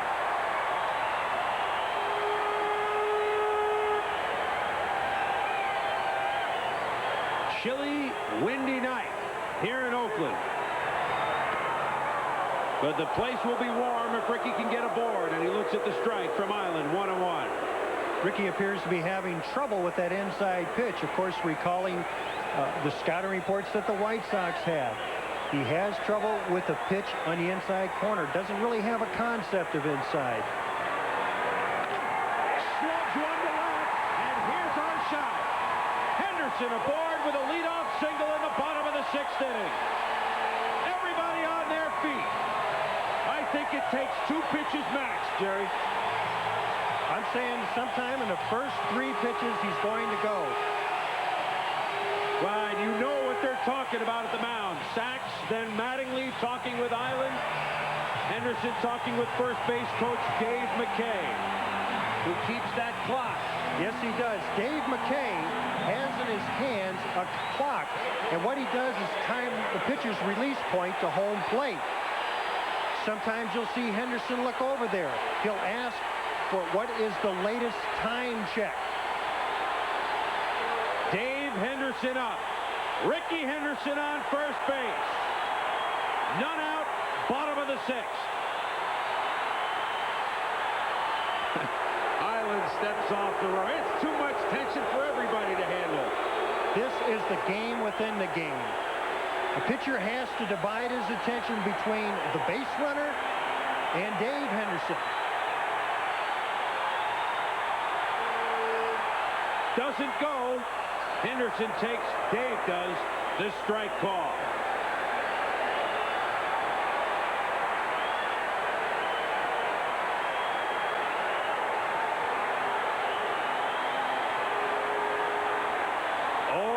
Count to Dave Henderson.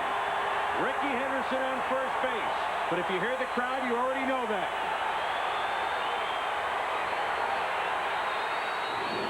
Throw over. The steely eyes. Lou Brock talked before the game that Ricky has that passion for stealing bases, as did Lou. You have to, because of all the pain that you take over the years sliding into bases. Doesn't go, they pitch out. 1-1. You're right. Well, he hasn't gone yet. I'm wrong. Maybe he just needs a little time to read him.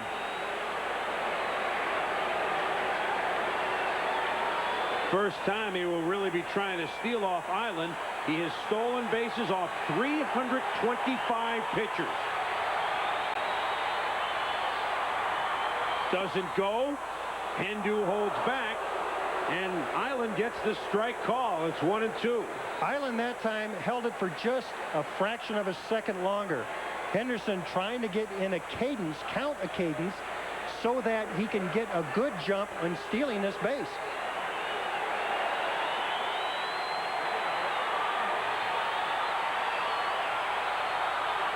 Doesn't go. Hendu lays off again and will sit down. So some nice pitching by Dave Island. Here's Rene Latchman, the third base coach. This is a fastball, gets the outside corner perfectly. Dave Henderson, such a good hitter that he is, and because he's such a good hitter, he's patient at the plate. Maybe this time giving Ricky too much time in order to get a chance to steal that base. Island getting some advice from Steve Sachs as Jose Canseco up. Walk and a fielder's choice. One down, Ricky Henderson at first. The throw over. Henderson easily back.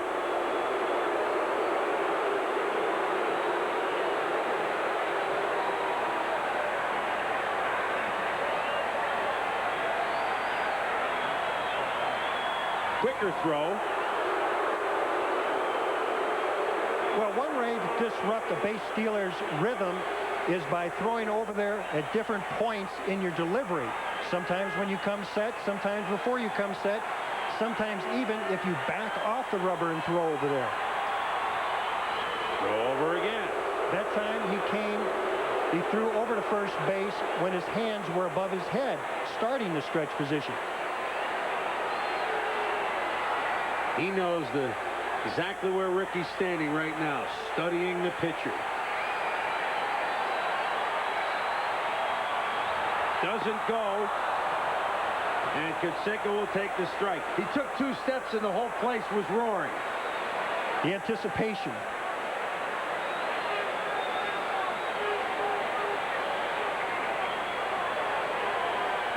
Couldn't get a reading that time. That wasn't the pitch. Read that same excitement on the Oakland A's bench, too.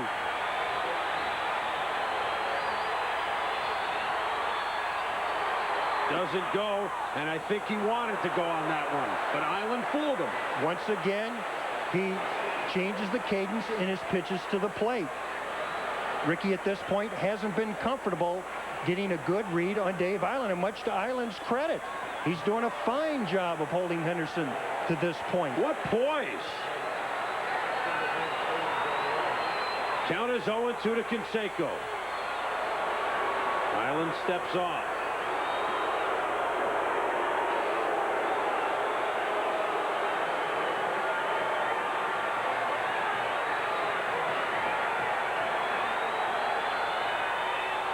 There he goes! Hit and run into right center field. Henderson will go to third base. So let's not forget that the A's are trying to get back in the ball game here, and hit and run is not what the fans may have wanted to see, but now Oakland, trailing 2-0, has runners on the corners. Well, there is something important here, and that's for the A's to try to win a ball game. Of course, everybody came to the park tonight looking for history to happen. He gets an excellent jump. He won on first movement. Ground ball put into play by Canseco. I don't think that Canseco wanted to make contact. I think Canseco was just trying to protect Henderson in his attempt to steal second. I'll tell you something else. Henderson really never saw the ball. He could have very easily been hit by it. Oh, it was a straight steal. That was definitely not a hit and run. He sees the ball pass him, then he picks it up going into center field and coasts into third base. Tries to protect, hits the ground ball through the vacated place in second base by Steve Sachs. Henderson picks up the ball as a good base runner will and makes his way to third base. So it's first and third with one out here in the A's half of the sixth inning, and we've got some action down in the New York bullpen. All batting. Designated hitter. Rich Monteleone gets up to throw as Stump Merrill has a word with his pitcher Dave Island, who you said showed excellent poise in breaking up his rhythm. But now he has runners on the corners. He leads 2-0, and Harold Baines, the cleanup hitter, DH, is up. There goes Canseco. The throw to second. Ricky stays at third. So Canseco doing the base stealing. You know what everyone in the park was thinking, the delayed double steal. Ricky had a look at Ricky's smile about it right now. He didn't anticipate Canseco stealing the base, but Canseco knew he was going, hoping to draw the throw and that Henderson would pick up on him moving. Henderson doesn't move, makes his way back to third base. Canseco, with a huge lead, steals that base easily. Baines fouls it off. If you're wondering if Ricky would think about stealing home, certainly not in this situation. He hasn't done it since '82, so that's 9 years ago. He's only stolen home 4 times.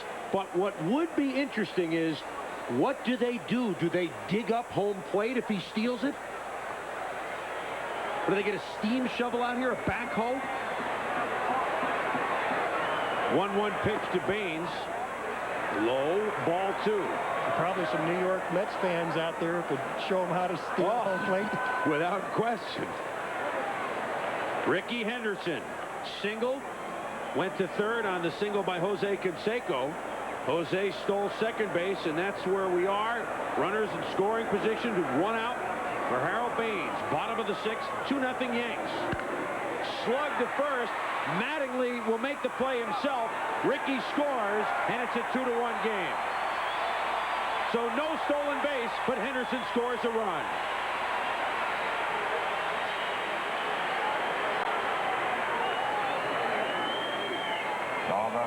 So Terry Steinbach up with Canseco on third, 2 down. Let's not take away from the point that that was excellent fundamental baseball on Harold Baines' part. The infield for the New York Yankees was playing back, looking to give the run in exchange for the out. Baines pulled the ball, allows Henderson to score from third, Canseco to go from second to third, where he stands right now with 2 outs here. Way outside to Terry Steinbach. Monteleone continues to throw in the Yankee bullpen. He's been joined by a man who went to the Yankees from Oakland in the trade that the A's reacquired Ricky Henderson. The lefty is Greg Life is a Catteray, old chum. Fouled back, and it's 1-1. So Steinbach excited to try and even this thing up. And I'll tell you what else he's excited about. He is a big-time hockey fan from Minnesota. He is so excited about the North Stars upsetting the Blues and the Blackhawks. That's all he wanted to talk about before the game. I said, Terry, now before we get carried away, tell me a couple things about Bob Welch. Oh, we were talking Brian Propp, and we were talking the coaching job by Bob Gainey. He's all excited. He's an excellent hockey player himself. in his younger days. Now he's been an all-star catcher a couple of times. Count is 1-2.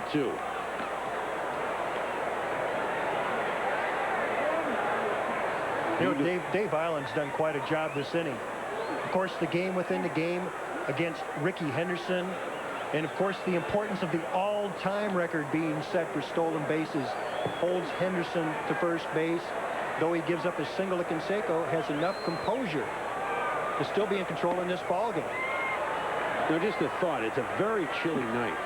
But we now know how tough Lou Brock is, because he's just sitting out there in a blazer and the open shirt.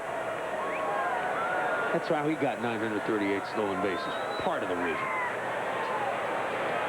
Count is 2-2 with 2 down, and the count runs full with Canseco at third, the potential tying run. There's Lou. He's got the coat, but forget it. He's not going to put it on. Everyone else around him is bundled up in about 3 layers. Lou, you marvelous. What a gentleman. Always a pleasure to talk to Lou.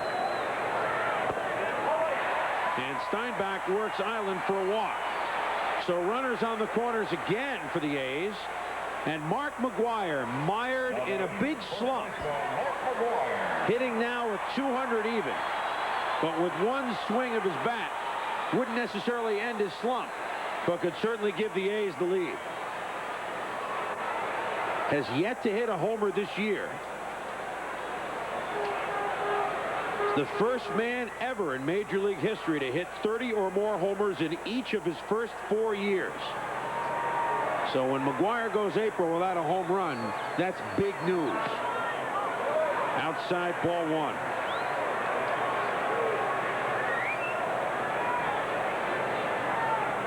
There it is. 1 every 14 at bats. This year, 0 for the month. However, he has a couple of bats left yet in April. He slugs it to left. This will bring Canseco home to tie the game. It's down around the corner. Newlands. Espinosa, the play to the plate, and the A's take the lead. Steinbach scores from first as McGwire nails one down the left field line.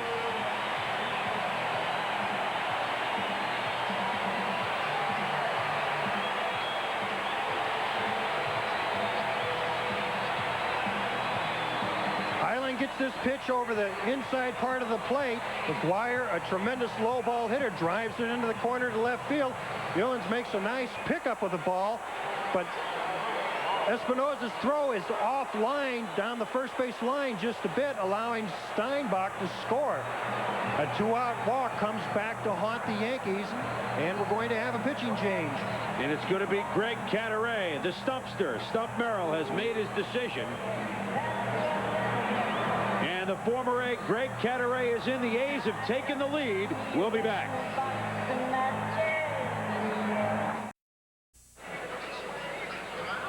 Back in the bottom of the 6th, where the A's have posted a 3 spot.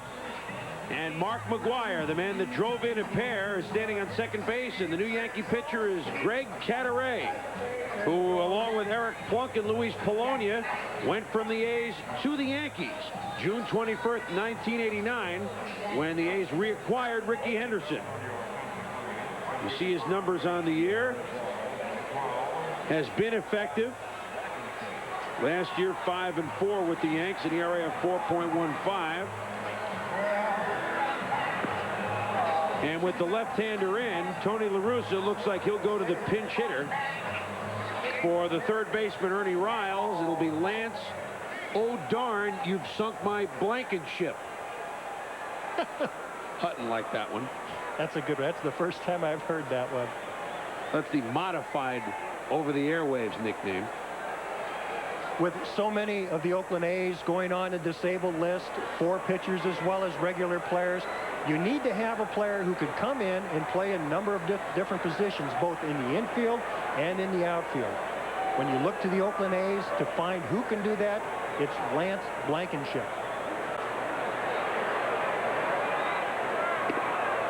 And a look at strike 1 from Greg Cadaret, who's trying to get out of here with 2 outs and strand Mark McGwire at second base.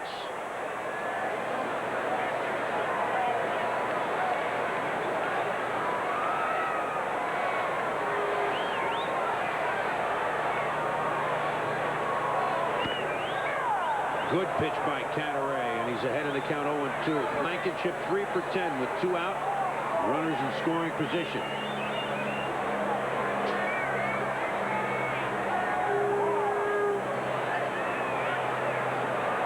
McGuire, who's double, put the A's ahead. Leads off second.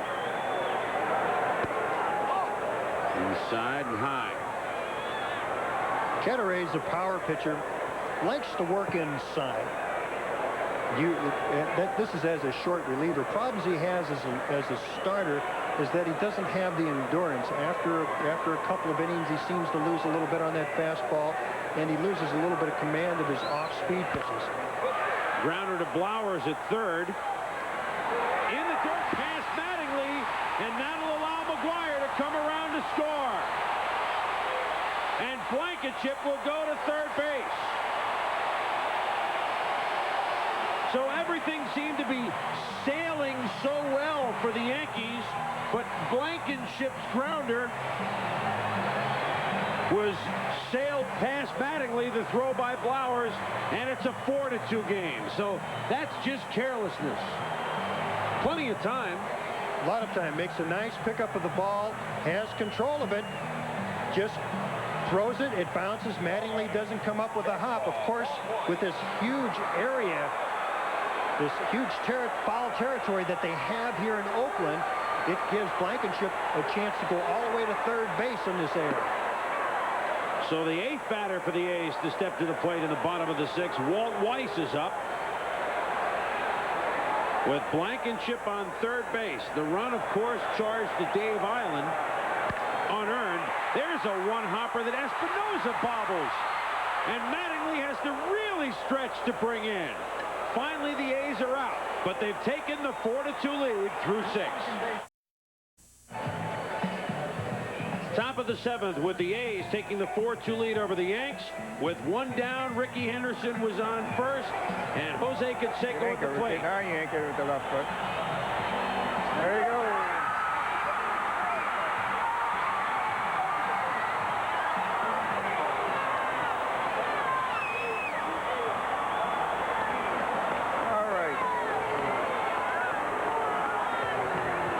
No choice. 2 strikes on the hitter. It's pot luck whenever there are 2 strikes. Lou Brock getting into the play-by-play business, or maybe analyst business, Jerry. It's scary.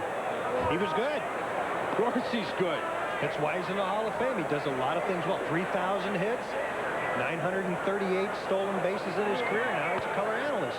Bam Bam Mullins fouls back the second offering from Bob Welch, who for the first time tonight is pitching with the lead. 4-2 Oakland, top of the 7th inning. 7, 8, 9 hitters up for the Yankees. Mullins, Blowers, and Espinosa. Mullins has been scuffling. His average has fallen to 209. I should say it's up to 209. It was 1 for 2 tonight. The chopper to Blankenship. Over to McGuire. And there's 1 down in the Yankees 7th. Let's go out to John Somers. And the Indians and the Angels. 2 are on. Nobody's out. Carlos Baerga misses the tag on Schofield here. Then argued he left the base path. Didn't win the argument. So the bases are loaded. Greg Swindell to Wally Joyner. Just past Jerry Brown. Bull Allred comes up throwing and heaves it into the dugout. Couple score. The game is now tied at 4. Back to Mr. Jerry. These throwing errors on the West Coast by these Eastern squads. It's killing them. 1-0 pitch to Mike Blowers. That's in there for a strike.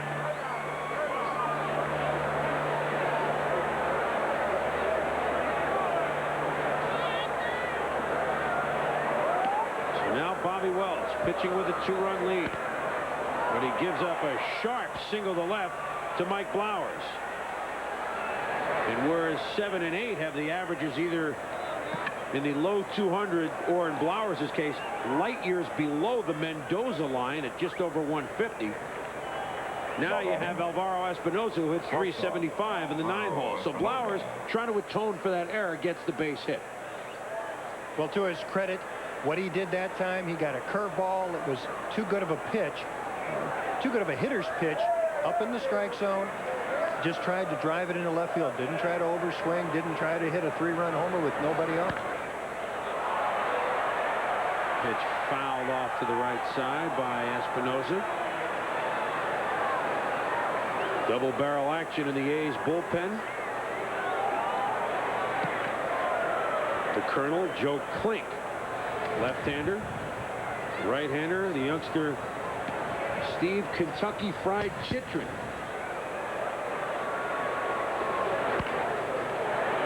This could be a finger-licking good double play. And it is. It's turned by the A's. Weiss, Gallego to McGuire, heading to the bottom of the 7th with Ricky to up second. Stay with us.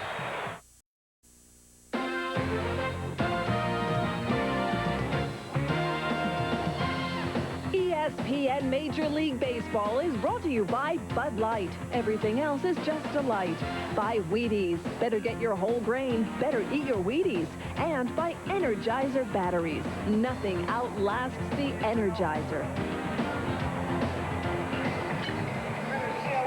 7th inning stretch time here at Oakland. And the A's lead the Yankees 4-2. Thanks to their 4-run 6th inning that knocked Dave Island out of the game, and Rich Monteleone, right-hander, the 3rd Yankee pitcher. Can't get much more effective than that in the 4 games thus far that he's worked this year. Former Angel, now makes his home in New York. The baseball home, that is. Mike Gallego looks at strike 1. Ricky Henderson is in the on-deck circle.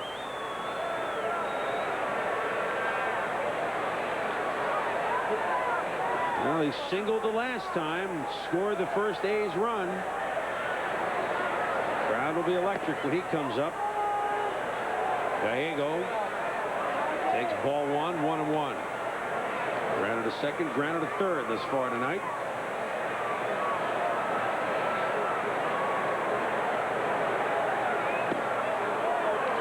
Missed.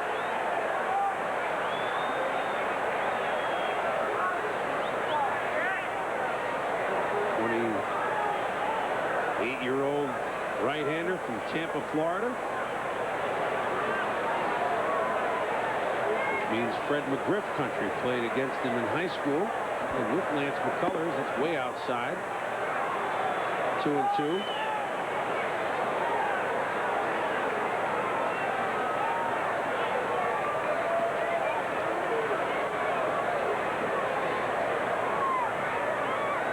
To Oakland, bottom of the 7th. Up top to Gallego, the count is full. And guess who's coming up next?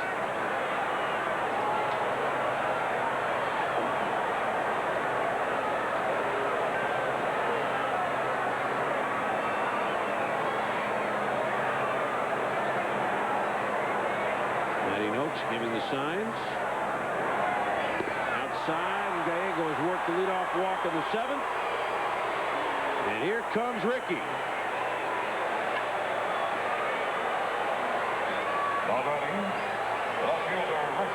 Ricky Henderson. 1 for 3 tonight. Runs scored.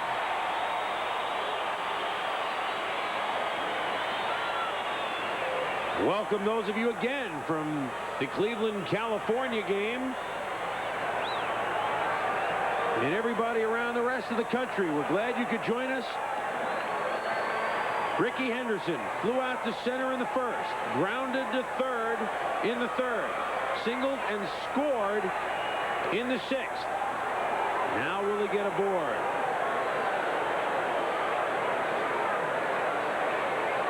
Mike Gallego, the runner at first base, leadoff walk here in the 7th. The A's have just gone ahead with a 4-run 6th inning to take the 4-2 lead over the Yankees. Knocked out Dave Island. Rich Monteleone, 3rd Yankee pitchers outside with ball 1. He's been missing way outside with his pitches. He's been high with his pitches. Hasn't seemed to find a comfortable release point. That's hard to do sometimes. It's a cold evening. You just can't find a release point. But as a relief pitcher, you have to do it in a hurry.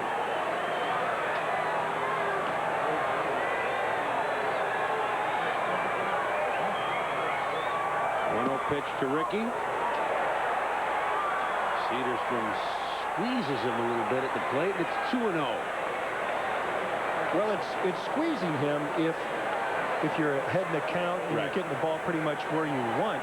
But when you're behind in the count, you're high one pitch, you're outside another pitch, you're not going to get that pitch that's a borderline pitch. You have to earn it. Ricky takes it, strike one. Comes in with a 2-0 slider.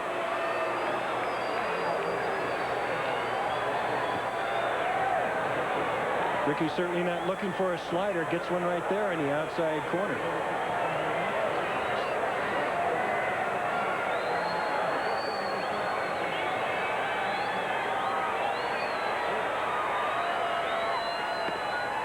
Lays off, 3-1. So now our wheels are starting to turn. Let's put him on first. Do you double steal? Is that the way he wants to get it? I don't think that's necessarily the way that he wants to get it. I think, of course, everyone would. A record such as this deserves the dignity of standing by itself. Yes, I agree. The moment should stand by itself. But you also have a ball game to win.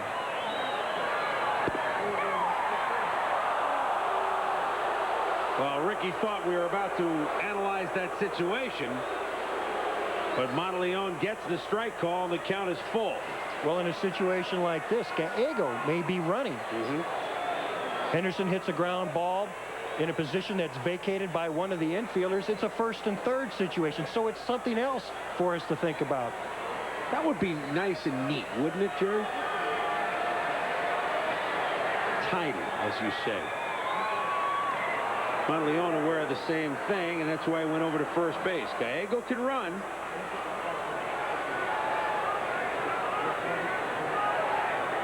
So can he. This just about everybody's smiling here tonight. It's a happy occasion. There are 40,000 people here that are mighty happy, too. Mighty chilly, but they're mighty happy. Full count again. There goes Gallego. Henderson gets under it. Late break by Barfield, who struggled with it but makes the play, and there's one out.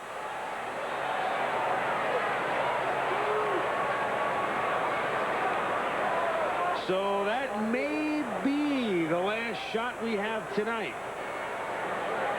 Unless the A's get something going in one of these 2 innings. And here's his thoughts. He knew it right away. It's a 3-2 pitch.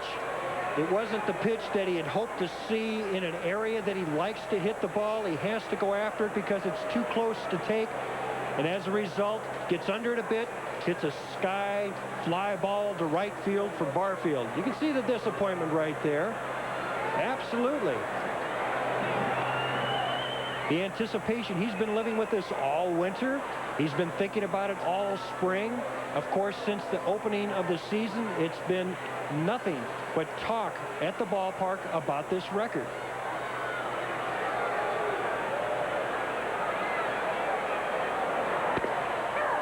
There's the strike call. If Ricky does it tonight or in any of the next 2 games, he will do it in 1,000 less games than Lou Brock did. That's to put some perspective on what we're on the precipice of seeing here, although maybe not tonight. He's really disappointed. He wanted to come right out and take care of it right away. Of course, nothing would have made him happier doing it in the first inning. Right now he's thinking in his mind, going through the batting order, hoping that he gets another shot to do it tonight. A little disappointment. Dave Henderson, who hits .392, 1 for 2 tonight in a walk. Second only to Edgar Martinez in the batting race thus far in the American League, first in everything else. You know, Ricky said also that because he hasn't been in the lineup in the A's until this weekend when they swept the Angels, had gone into a losing streak. I mean, he'd like it out of the way so he can concentrate on helping the ball club start to get going again as only they can. With a record of this magnitude, the attention from the media, the newspaper people, all of them. The focus has been on this record, not on necessarily winning ball games. Tony La Russa has tried to talk to the players. Let's remember why we're out there. Of course, games that you win in April become awfully important in September. This one fouled just below us. And the count remains at 1-2. One out. Gallego, the runner at first base. 4-2 Oakland lead. Chris Berman along with Jerry Reuss here on the second half of the Tuesday night double dip on ESPN. We're glad you could join us. A's with a 4-run sixth. The ground out by Baines scored the first run. A 2-run double. The big blow by Mark McGuire made it 3-2. Throwing error by Blowers. And the A's had a 2-run lead. Yankees led after 2 batters in the game. Roberto Kelly singled. Steve Sachs hit a homer to left. Dave Island was cruising along until he was knocked out in the 6th. Cataray came on, and now Monteleone is pitching. Count is 2-2 to Dave Henderson. That brings you up to date. Swung on and missed. Let's go to John Saunders. And let's take the seeing eyes into Shea Stadium. The Padres in the Mets. I'm not sure who's pitching. I don't know. Swung. And let's take 2 fly. The umpires agreed. We're not going to be playing anymore after 6.5. And let's take this one. It's great.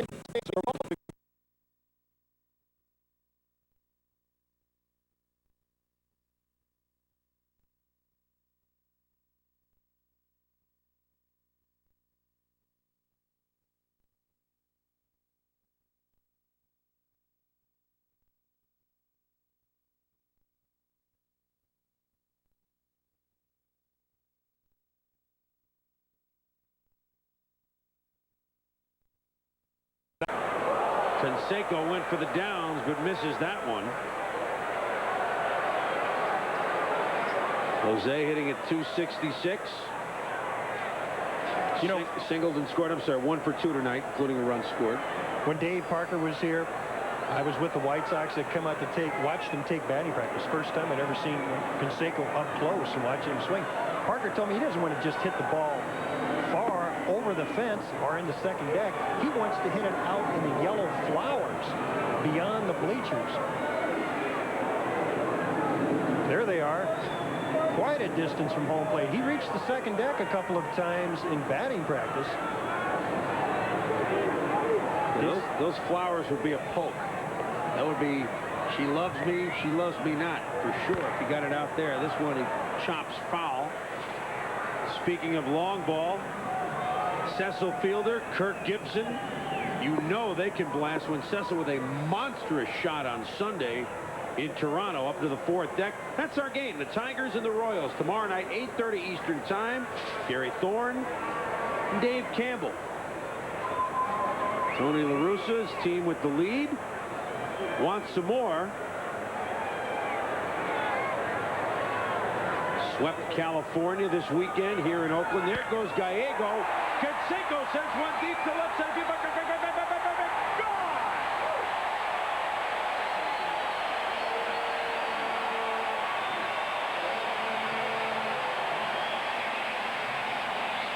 It didn't reach the flowers, but it reached the seats. And it's 6-2 Oakland.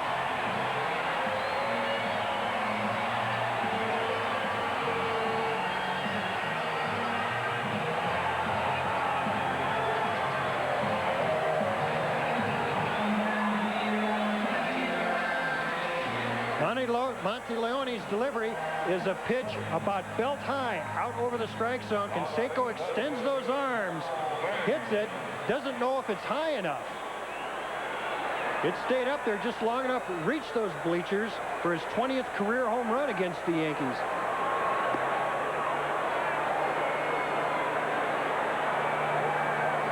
He has more homers against the Yankees than any other club. That's number 20, as you said, Jerry. And here's Harold Baines swinging and missing. Baines is 0 for 3 tonight. Count is 1-1. So the Yankees, you know, the sign of a young team. They played well. Their young starter Island was superb. And then they get careless in a couple of instances, and all of a sudden, Oakland just rushes right in, and all of a sudden it's a 6-2 game. Well, that's the sign of an experienced ball club when something like that happens. But it all comes back in my scorebook on a 2-out walk. To Steinbach. To Steinbach. Absolutely. You walk him with 2 outs, you allow something to happen. You give McGuire a chance to drive in runs. There's Canseco as you see him. Of course, tonight 2 RBIs by McGuire, 2 by Canseco. You get those 2 guys hitting the ball, driving in runs, you're not going to have much of a chance to win a ball game. That is the Yankees. Thought I'd make that clear. Yeah, thank you. I was beginning to wonder. So Rich Monteleone has surrendered Jose Canseco's 4th home run of the season. And now is trying to stop the bleeding. Baines fouls it back out of play. In those 6 games last year that the Yankees lost here, they were in the game. They had a couple of times they may have been behind by a run, may have been ahead by a run or 2. They get in the 6th and 7th inning, something happens. The next thing Stump Merrill knew, he looked up to the scoreboard and there was a 3 or 4 run lead. The exact thing that's happened this evening. Well, what we're talking about is certainly the proof of the pudding. Outscored in the 7th through 9th innings 22-14. Now, of course, they've been outscored by 6 runs in the 1st through 6th innings, but it gets worse toward the end. And, of course, the extra inning run. So it's not good to be a 6 or 7 inning squad. That, unless you're playing fog bowls in New York at Shea Stadium, that's not going to win you many games. You have to have that strong middle relief. Somebody who can come in and hold the other team. Of course, in this instance, it's Dave Eiler, as we said before, who sunk himself with that 2-out walk. Chopper took play for Sachs. Barely gets it out of the glove in time, but turns it over. And Baines is grounded out. But on the 2-run shot by Canseco, Oakland opens up a 6-2 bulge. Top of the 8th inning here in Oakland. The A's on top of the Yankees 6-2. And Ricky Henderson has been removed from the game, and that means Lou Brock is removing himself from the game. I mean, he'd like to see, well, there's Ricky trying to see if he's really favoring it. I just think that's more of a precaution. I think he's just upset at that last pitch. He's disappointed. Yep, and there goes Lou Brock, who will be back here tomorrow afternoon as Ricky tries it again. Brock has been logging some serious hotel points here in the Bay Area. He wasn't here at that first game that Tuesday night. There's Willie Wilson in left field, who, oh, by the way, has over 600 stolen bases himself. And, oh, by the way, when Ricky broke in the middle of the '79 season, he's since won 10 of 11 stolen base championships in the American League. The man that won it in '79 before Ricky fully got going in '80 was Willie Wilson, the youngster with the Royals at the time. Speaking of youngsters, here's Roberto Kelly to lead off the 8th. Bobby Welch, who struggled in the 1st inning, giving up a single to Kelly and a shot to left. The home run by Steve Sachs. 2 batters, was down 2-0, but he's surrendered no runs since. And Dave Henderson squeezes this one for the 1st out of the 8th inning. So he's settled down nicely, hasn't he, Jerry? 101 pitches, 64 strikes, 37 balls. That's about a 2-to-1 ratio. That's excellent. He's more aggressive as the game progressed, meaning he went after the hitters. Even he had a little rough start. That's going to happen sometimes. You hang a curveball, somebody will hit one out, your team's down by 2. But with this A's club, he knows they're going to play good defense behind him, and he knows that they're going to score him some runs. After he gives up 2 runs, all that you can do is try to hold the opposition to no more runs after that. Sachs, nails Durwood Merrill, who makes the call. Now there's a gamer with the smile. That's the best play we've seen all night. There it is, the line drive. He's hugging that line, trying to get out of the way of it. Doesn't quite do it. But there it is. An emphatic foul. Enough composure to come up and make the proper call. That's a professional umpire. Darn right. Nice job, Durwood. Curveball misses inside and high to Sachs. He hasn't even rubbed it. No, he won't. He won't rub it. Oh, he will tonight in about an hour. It's going to be out here tomorrow afternoon. A little flare that'll drop into center field. So Sachs with his second hit of the night. So Sachs is safe at first. It's a safe Sachs, of course. And Don Mattingly up, who's 1 for 2 of the walk. Sachs was telling me before, I'm going to ignore that. Sachs was telling me before the game that with all the line drives that he hit last year, he said one thing about it, they never even out. Today, at least in this particular instance, it did even out. And that'll be it for Bobby Welch, who leaves with a runner on first base with 1 down, but he leaves with a 6-2 lead. Top of the 8th here in Oakland, and the secret agent man out of the bullpen is Joe Klink, the lefty, now being used in place of the injured Rick Honeycutt as the left-handed setup man for the Eck, if needed, though, with the 4-run lead. Probably won't see the Eck tonight, except he is loose just in case. Don Mattingly up. And the left-handed batter takes the strike from the left-handed pitcher, Joe Klink.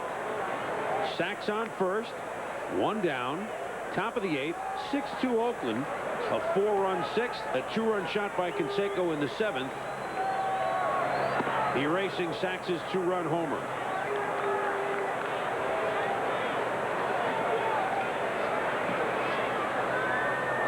This year, the bullpen of the A's has not been at all what they were last year, although it's early.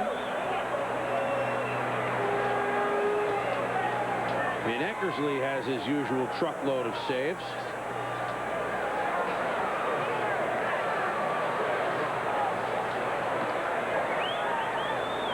The 2-1 pitch to Mattingly, grounded to McGuire, to Weiss, back to McGuire. Basic defense by the Oakland A's. There's as big a reason as any why they keep winning. They lead at 6-2.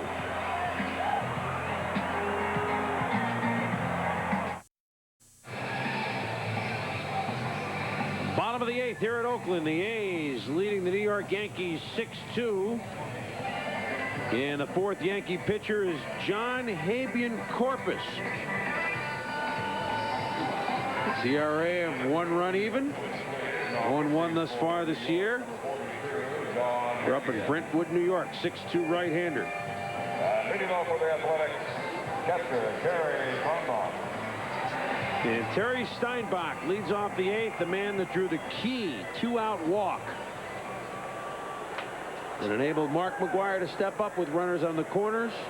And with 2 outs, Steinbach then scored from first on the double to the left field corner. And the A's haven't been headed since.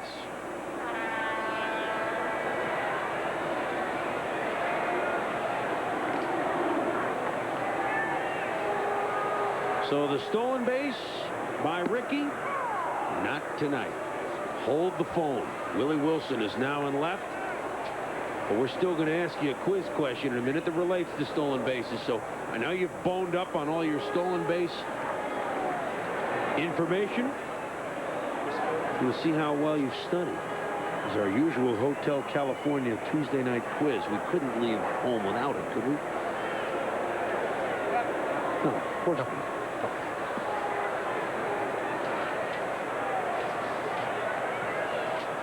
Count is 1-1 to Steinbach, leading off the Oakland 8th.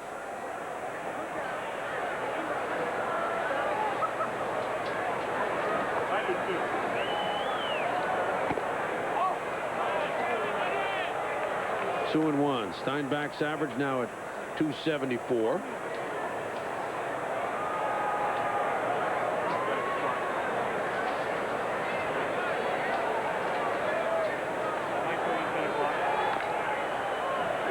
it foul.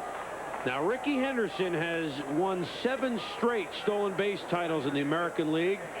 Then Reynolds won one, and Rickey came back to win another. There's only one man in either league who has won more than 7 straight stolen base titles. Think about who it is, and we'll give you the answer next half inning. Henderson's 7 in a row is the second best all time. Who's the best? How many? Could be in either league. Blauer is diving, but won't have a play on Steinbach. So Terry is on. Let's go to John Saunders. All right, almost a good play there, but here is a great one in the 7th. All tied up between the Tigers and the Royals, and the bases loaded. Warren Cromartie with a flare out there, but Milt Tyler comes on with a tremendous stab to end the inning. Then Lou Whitaker hits this home run off the curveball. Watch. Doink off the top of the wall. It's now 9-6 in the 9th. You'll see these two teams at 8:30 tomorrow. Back to you. Did I see rain again in Kansas City? What's the story? Mark McGwire, the big blow of the game. The 2-run double he hit in the 6th inning with 2 out to give the A's the 3-2 lead. He said he'd been struggling at the plate, but that could bust it right open for him.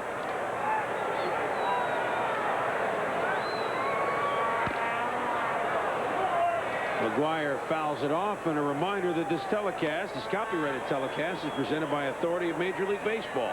It may not be reproduced or retransmitted in any form without the express written consent of Major League Baseball. I think the guy hits that pitch or not. I've always wondered in that throwing. Why is it a hitter? Why can't it be a pitcher? Well, we're going to see what we can do about it. McGwire swings and misses. Count is 1-2.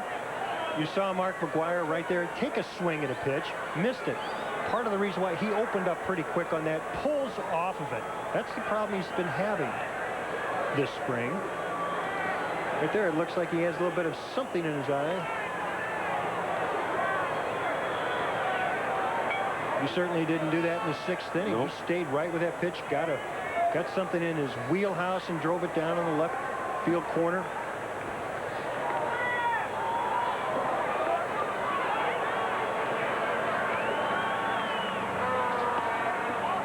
McGwire has gone the whole month without a home run. It's hard to believe.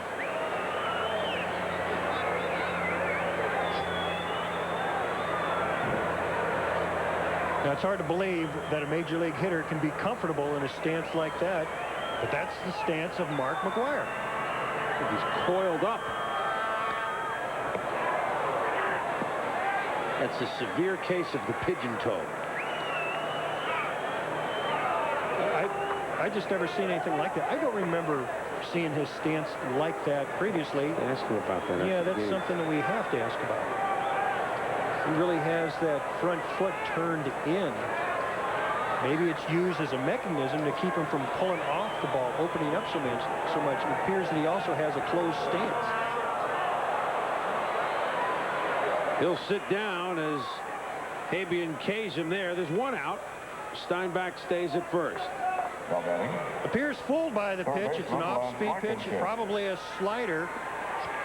And let's watch his feet as he swings at this pitch.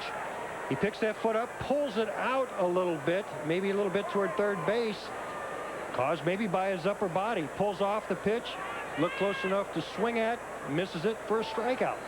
Lance Blankenship, who came on to pinch hit for third baseman Ernie Riles in the 6th inning, grounded into what would have been the 3rd out, but Mike Blauer threw it way past Don Mattingly, and it allowed McGwire to score the 4th A's run of the 6th inning. Since then, Canseco had a 2-run homer in the 7th. Blankenship swings and misses.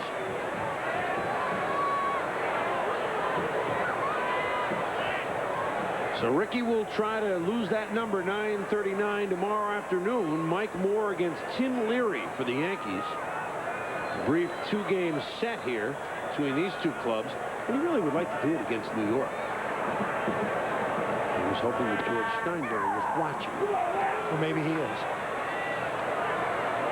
Interesting, the first base coach of the A's, Dave McKay. Often you'll look over there, you see him right now. In his hand, he has a stopwatch, They're in his right hand, and what he does with that stopwatch is time the pitcher's release point delivery to home plate. Why is that important? Because that allows the base runner on first base to know exactly how much time it takes for that pitcher to deliver the ball. Often you see Henderson look over there, take a look, what's his delivery time? They have this conversation, or they'll pick up something, he relays the information to Henderson, and that's how he sometimes chooses a pitch to steal. He's cooking hamburgers in the clubhouse. He wants to know when to flip them. It's a cold night. He needs a burger. Count is 1-2 to Blankenship. Steinbach, the runner at first base. 6-2 Oakland. Sacks a 2-run homer in the first inning for the Yankees. Dave Island was cruising along until a ground out, an RBI ground out by Harold Baines. The 2-run double by McGuire and the throwing error by Blowers enabled the A's to have a 4-run sixth and take the lead. One more thing about McKay. What he does with these times after a ball game, goes back to his locker, has a huge notebook with all the pitchers' names in the league, separated by team, and makes notes as to their pickoff moves, as to the times for their delivery to first base. So they keep track of everything here in Oakland. Attention to detail, and it shows in the standings every year, doesn't it? Yes, it does. Blankenship is rung up, and there's 2 down. Next Tuesday, we'll see the Yankees at California, and that'll be Dave Winfield's glimpse at his former mates. That'll be fun in Anaheim. That's where the hotel will check in next Tuesday night. Yankees and the Angels. Trade rumors, California. Well, I mean, I know it's floated out there. Barry Bonds, Wally Joyner, Junior Felix, but that's just a rumor. Tony La Russa said, I got to figure that Jimmy Leland's going to call me and ask me about Joyner if he's going to make that trade. He hasn't called me yet. That's what's floated out there today. Where was it floating when you I'm not sure where it was. I didn't intercept it. I heard it through the grapevine. But nothing has happened. We don't want to start shockwaves here as Walt Weiss slices one to left. That'll drop in and get past Mullins. Steinbach will come around the relay from Espinosa. Past Noakes. And now Weiss will go to third. So again with 2 outs, Terry Steinbach scores from first base. And welcome back to the lineup, Walt Weiss. His first hit since coming off the DL. And it's a 7-2 game. A catcher who can move. What a concept. Pitch, Weiss hits it late back in the strike zone. Mullins gets a good jump on it. However, the ball hits the grass, spins into the corner, gets past him.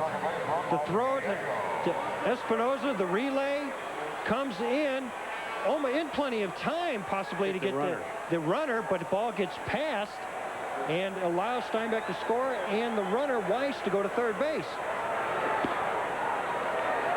A tough error really there for Espinosa because the throw hit the runner. Steinbach would have been a bang-bang play at the plate. Certainly looks like it hit Steinbach here, doesn't it? Right. It gets him in the left leg, bounces away from Noakes. It is a tough luck error. But an error nevertheless that will allow the A's to lead at 7-2, and here's Mike Gallego.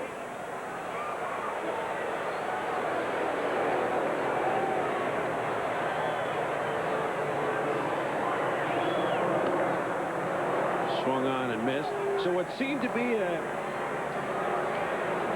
tough assignment for the Oakland A's tonight, all of a sudden you look up at the scoreboard and it looks like a ho-hummer. Things can change in 3 innings, that's for sure. 4 pitchers on the disabled list. Vance Law goes on today as Walt Weiss comes off. Yet the A's continue to win. Started the evening with a half game out of first place.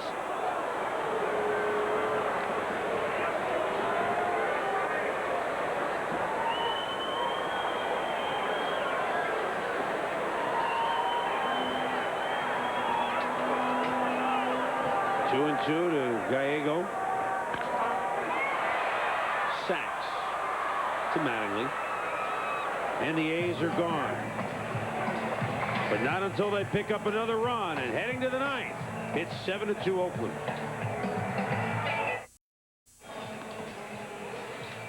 Top of the ninth inning, the A's lead the Yankees 7-2. And again, our quiz question. Ricky has won 7 straight American League stolen base titles, or he did earlier in the 80s. Only one man has won more straight stolen base titles. Do you know who that is? Luis Aparicio from 56 to 64, the Go-Go White Sox. Won 9 in a row. Nobody, not Lou Brock, not Ty Cobb, not Sliding Billy. Well, we don't really count him in those. Luis Aparicio, 9 in a row.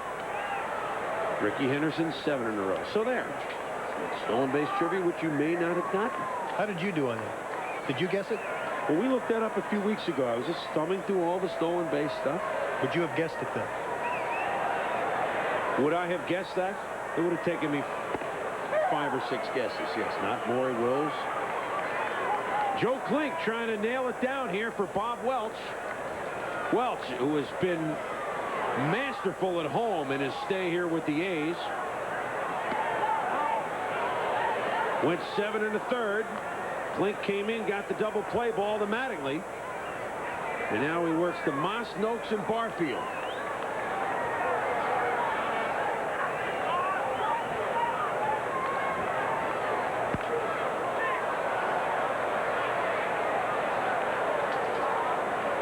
Coming up after the game, Sports Center. Chris Fair or Fowler and Jim Bergamo will bring you up to date on the NBA playoffs. Lakers, Bulls, Blazers, and Sixers all looking for sweeps. All the baseball highlights. Getting ready to go with the next round of the Stanley Cup playoffs. We'll have a little preview of that. Maybe we'll go to John Saunders and yours truly. We'll talk about it. We like hockey. Count is 1-2 to Kevin Moss. Moss 1 for 3 with a single. I'm sorry. One interesting point to make for this Oakland ball club in their bullpen. They've used a lot of relief pitchers this year with Honeycutt being out and Gene Nelson being out. What this gives Tony La Russa a chance to see is how well these young players can do in major league situations. Jose Canseco sees a fly ball to right and squeezes it, and there's one down to the Yankee ninth. Now, let's suppose that Honeycutt can't come back quite as quickly, or they have a decision to make on Honeycutt at the end of the year. You see the fine job that Klink's doing right now. You see John Briscoe warming up in the bullpen, a non-roster player in spring training, getting some work in because of the off day yesterday, afternoon game tomorrow, and an off day coming after that.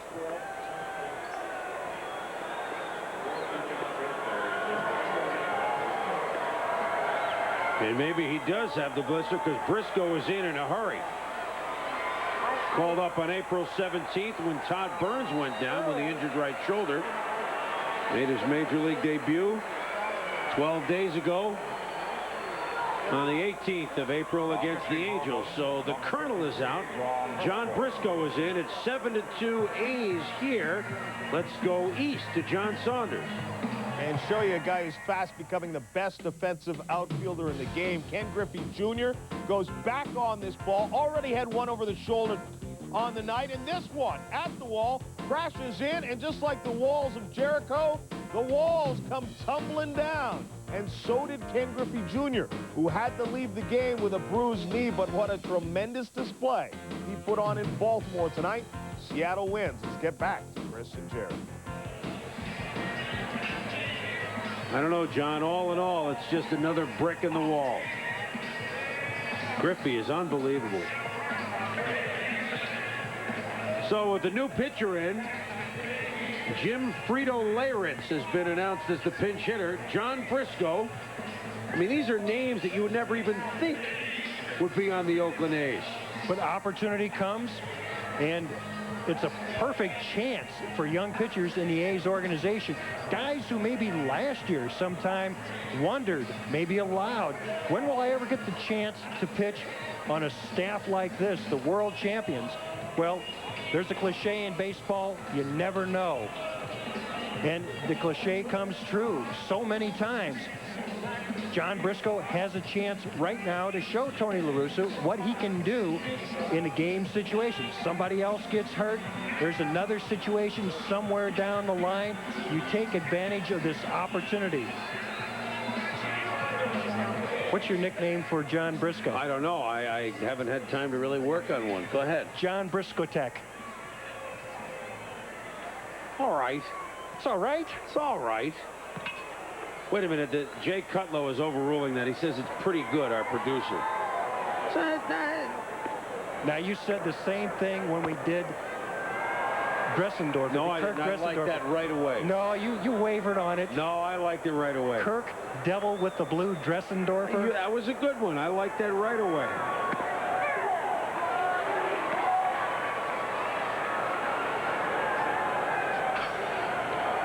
Now we're getting it from all over the truck. I left my heart in San Fran. Briscoe is another suggestion being wired up. We have Briscoe of beef. Strange things happen late when we're here at the Hotel California. Did you hear that one? The Count of Monte Briscoe.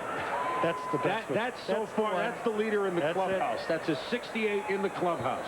It's easy to dance to, easy to say I rated 82, Dick. Meanwhile, Briscoe is outside, and the count is 2-2 to Jim Frito-Layrich. If you're wondering what happened with Ricky Henderson tonight, he's out of the game as Willie Wilson is in left. Ricky went 1 for 4 tonight, singled and scored a run. But never, he was off and running, but Canseco swinging with 2 strikes, hit one to right field, and so we never had Ricky actually attempt the stolen base this evening. We've got the Briscoe kid. We've got the kids in Briscoe as sharp as a pistol. And he was pretty sharp there as he sits Layrich down with a fastball. No matter what you call him, you call this a high fastball. Jim Layrich just can't catch up with it. And John, the Count of Monte Briscoe, strikes out his first hitter on Tuesday night at the Hotel California. That's the leader in the clubhouse, I think. The Count of Monte Briscoe. So Jesse Barfield, the last hope for the Yankees, with the papers still blowing out here.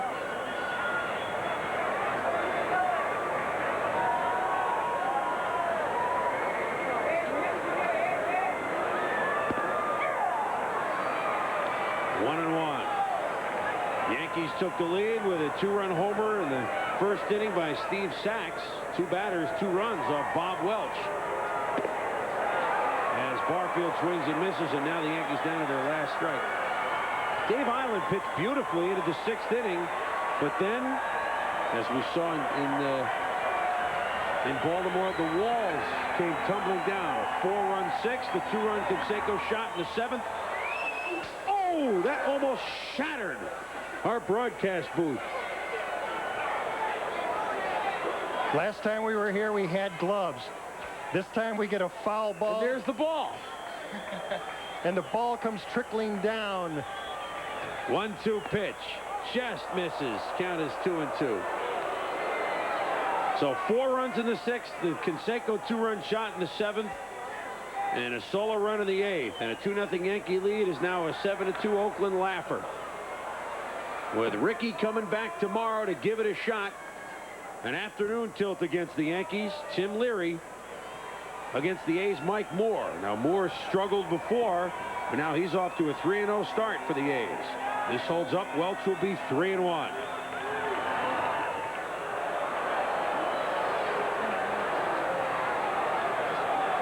The Count trying to nail it down. I don't know. There's another Count that pitched in the Bay Area. It was one of my favorite pitchers, John the Count of Montefusco.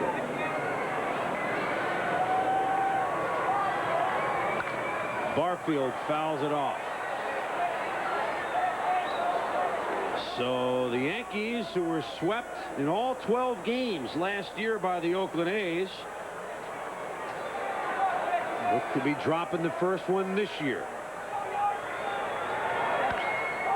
But not so fast. Back. Gone.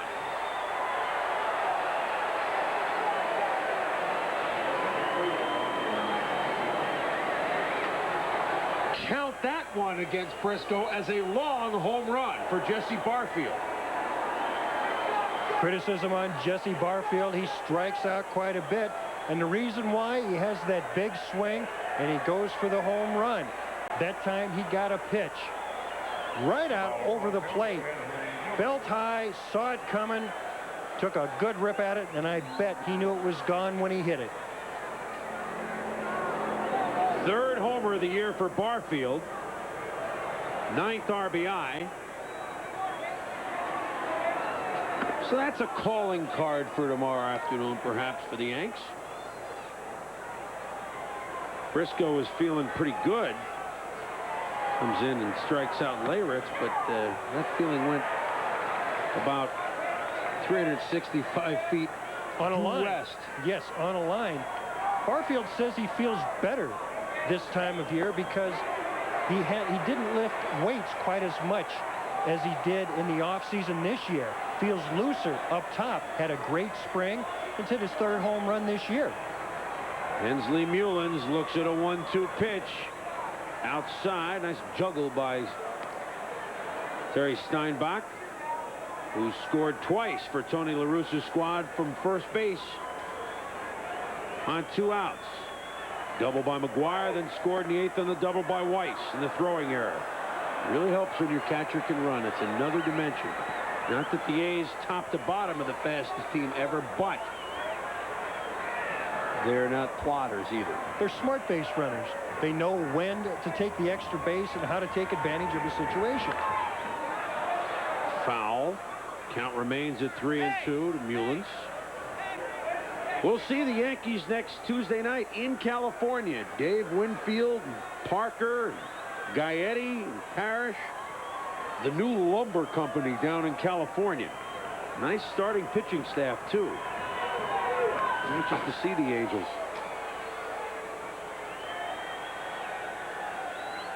When is it coming?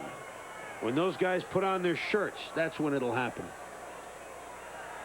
Don't you just love this game? It's great. It is cold as can be. They're out there like that. Ricky did not get that number tonight. So another evening in Oakland spent by Lou Brock, who has now been, let's see, the 2 games against the Twins. Wasn't it the game that we saw, the opening night game, but they flew him in immediately when Ricky got the 1.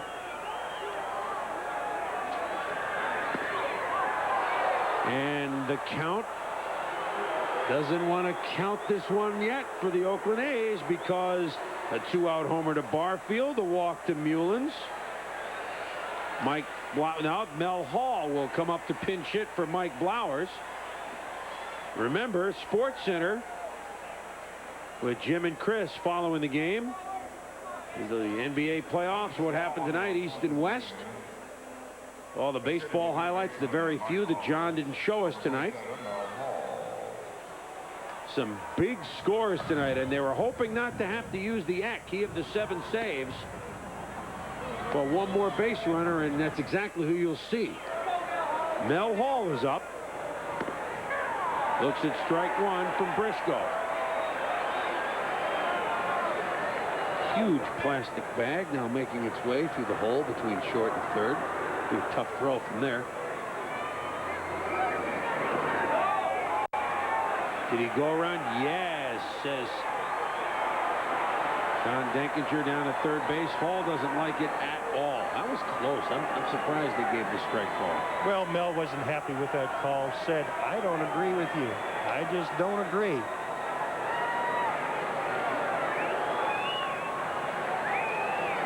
Doesn't matter. It's 0-2. Again, 1 strike away. He was 1 strike away to Barfield and Mullins.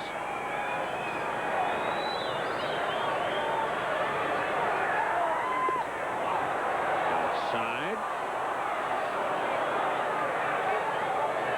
7-3 Oakland leads. Top of the 9th. A's looking to make it 4 in a row. That one missed. And the A's, with the White Sox loss tonight, would be in first place by their lonesome in the AL West. And Tony not very happy with what's going on last couple of batters. And now it's 3-2. 7-3. Runner on first is Mullins.